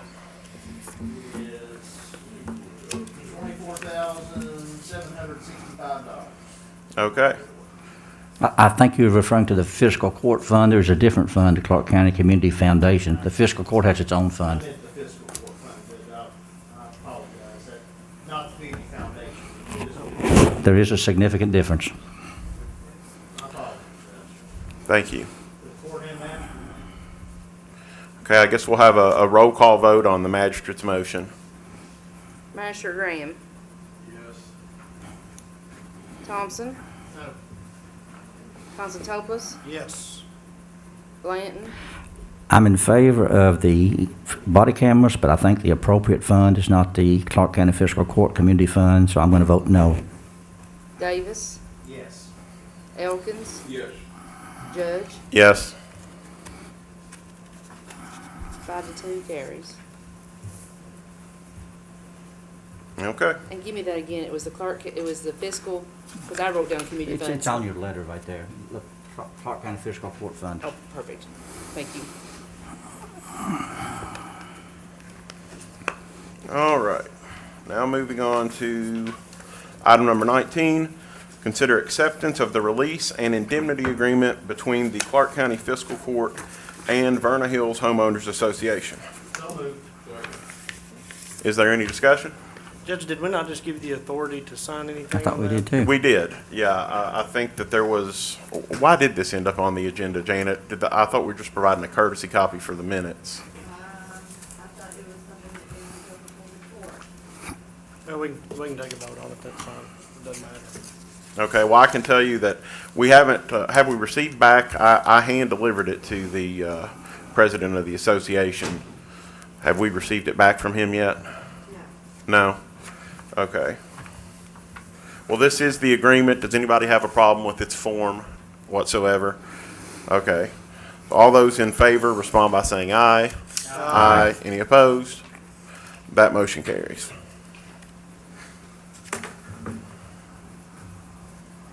Item number 20, consider approval to purchase a dump truck for the Clark County Road Department.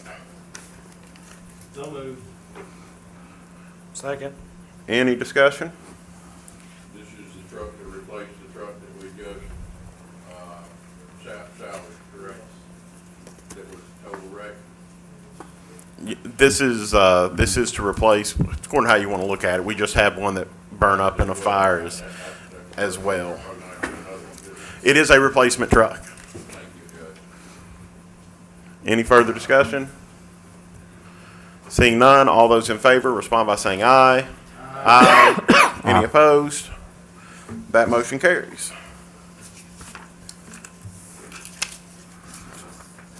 Now, Magistrate comments. Magistrate Graham. Oh, just the, as far as the animal, dead animal place that we, I would, wish that we would work with the neighboring landowners in some ways to make this go smoothly. One thing, I hate to step out of order, but just to comment specifically on that issue, just because we set the compost facility up, if we can't manage it well enough to keep the other issues in hand, we can always tear it down and do something different or nothing at all, or follow some of the suggestions that were made here tonight.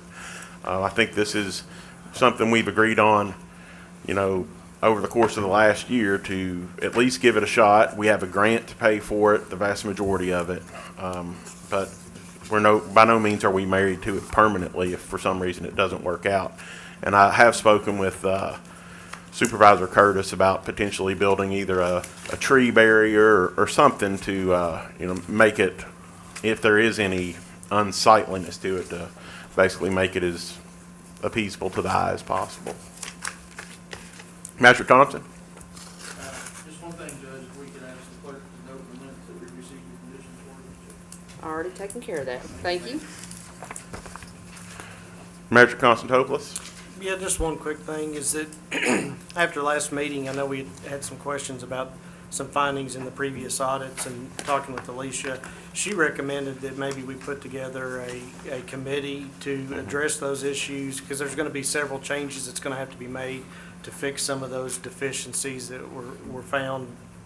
And I'd just like to have that on the next court, because I'd like to have these issues fixed before the new fiscal year starts on July 1st, so that way that we'd have those deficiencies fixed for that clean audit. Gotcha. Yeah, I think that's something that we probably should look into. Another thing that we may want to consider as a court that could go hand in hand with this committee potentially, or just maybe something that we could do even without action by that potential committee, is approving the treasurer's reports when we have them monthly. I believe that could potentially take one of those issues off of the audit that we get dinged for so far as not having enough checks and balances. So if that's something you all are open to, perhaps the next time she presents a report, if one of you wanted to actually make a motion to accept it and approve it, that might help us with an audit, or it could just be something we look at in the future. Master Blanton? Nothing, Judge, except that I do appreciate the court's discussion on their fiscal court fund. I think anytime we can have that discussion, it's always good and healthy to have. Thank you. Master Davis? Judge, I am very hopeful that, first of all, hopeful that this composting program is going to work out. I followed it fairly closely since we first started discussing this grant. We had a lot of discussion in previous fiscal court meetings about the grant, about the program. Discussed it, I discussed it with Road Supervisor Curtis, who kind of took the spearhead getting us, helping us get the grant, got all the permitting. This thing has been vetted, I think, pretty heavily.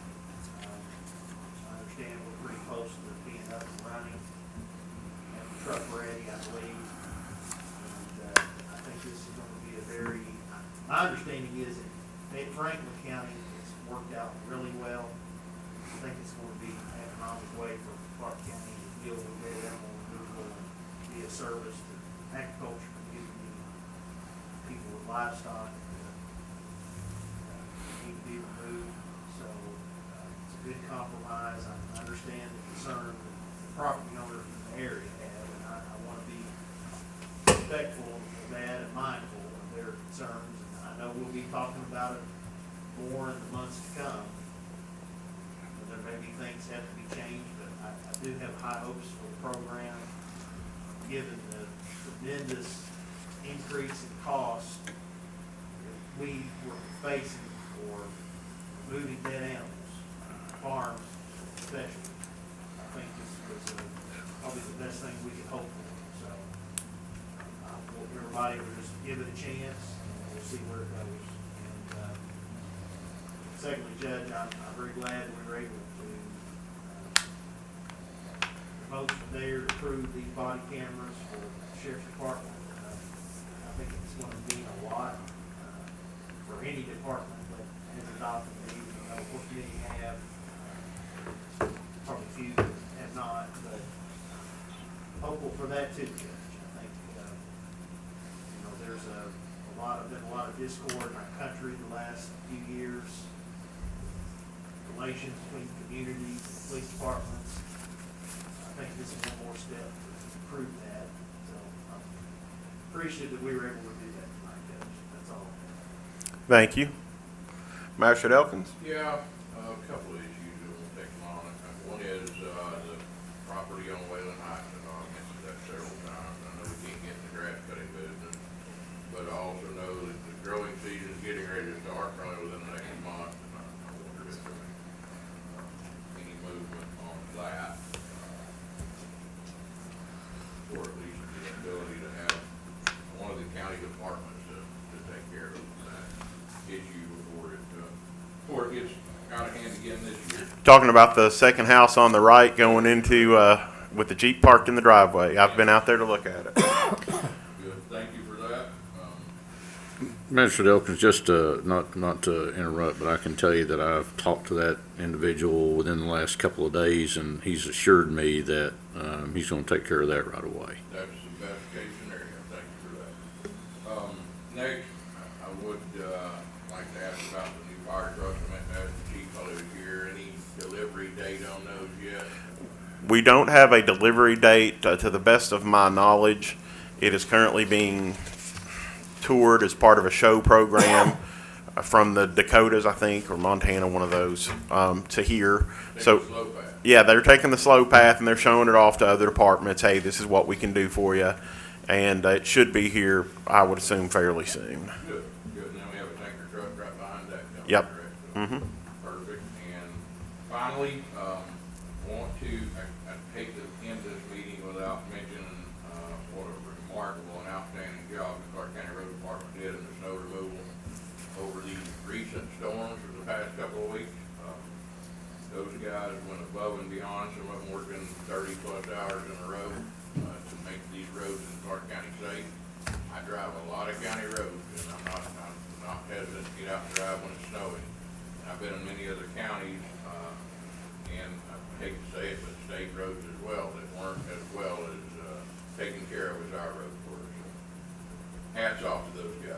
They did a wonderful job. I don't think we can do enough to commend them, especially considering, you know, it was a storm of the magnitude 3 in a row that you don't see, you know, once in a decade or perhaps even less often than that. And I know myself and the county attorney and Magistrate Elkins were able to go on some of the snow removal or ice removal, I guess more accurately, rides with a few of the different plows. So it was certainly an eye-opening adventure. And yeah, just can't say enough to commend the great job they did keeping folks safe during that time.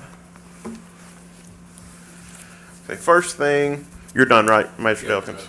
I think we probably need to, Adam, who was here earlier, we probably need to have a motion to give permission for the dumpster placement. That's kind of what he wanted us to do. So I'll just go ahead and suggest that as a motion if somebody will second it. Second. Any discussion? We'll be replacing it, on the street between the courthouse and the building in question, it's only taking up a couple of parking spots. Not blocking the alleyway. I don't think it's in the street. It's in the park. It's in the. It's on the grass. Yeah, it's on the grass, kind of in front there, Okay, perfect. close to the constable's office. Do we need Judge to have any just fairly simple identification before they place that on county property? I don't know what you mean, Magistrate. Well, I mean, just some liability protection for the city, for the county. Oh, I don't know. County Attorney, do you think that's necessary? Or is that something WMU covers itself? Or do we need to have them sign some sort of documents across the street? What do you think? You know, I don't think that there'd be anything impracticable about an indemnification agreement. I feel certain they would sign it. I don't mind preparing something like that if it will be any assistance to the court and the Justice Fan Meter project. And I would be supportive of letting them do it, Judge, with perhaps a friendly amendment. How about I'll accept as a friendly amendment that we will allow them to place the dumpster contingent to an indemnification agreement being signed. Well, let's just go ahead and let him do it and get it signed, because he's Yeah. kind of under the gun. So if we can go ahead, pending approval, let's go ahead and let him do it, because he's kind of under the gun to get it done. Yeah, I mean, I'd authorize you to sign whatever you need to sign. That's what I meant. Yeah, that's what I thought I was saying. I'm sorry. Yeah, I don't want to slow it down either. Yeah, I so. don't either. That could be done quickly. Okay, so we have a motion to allow them to place the dumpster and to also authorize me to sign for our part on an indemnification agreement. It's been made and seconded. Is there any discussion? Seeing none, all those in favor respond by saying aye. Aye. Any opposed? That motion carries. One thing, all this discussion of the fiscal court community fund is brought to my mind, and actually it was Magistrate Constantopoulos who came by my office, I guess it was yesterday, and he wanted to talk about the agenda and go over a few things, and we were discussing the animal adoptions, and he mentioned to me something about the cost of animal adoptions and, you know, how he felt during this particular time maybe it wasn't a great idea to increase the fees because we want to do whatever we can to encourage adoption so that we don't have the cost of maintaining the animals longer and longer and longer. And what it made me think about actually was adoption of children. I would like to see us try to find a way, if possible, to use some of our community funds. I know that we already aid people who have rent vouchers. We already aid the Foothills service. Why can we not give some aid to folks who want to make adoptions? I know that money is one of the biggest problems that people face when they try to adopt a child, and I think it would be an appropriate public purpose underneath the IRS definition that Magistrate Davis suggested earlier. So that if there's anyone interested in that, I'd be glad to work with you on it. I think that's all I have. Is there a actually, we have a check. If you can hang out with us to do a check presentation, Sheriff. And any of the magistrates who'd like to take a picture with the sheriff, I'm glad we were able to get those body cameras. I think it's an important thing, and I hope we can do whatever we can to support that in the future as well. So is there a motion to adjourn? Motion adjourned. Second. Any discussion? Seeing none, all those in favor respond by saying aye. Aye. Any opposed? That motion carries. Thank you. What kind of agreement did you call that? I'm not a lawyer, so. Sheriff, have you got it working yet? Indemnification agreement. INDEMNI.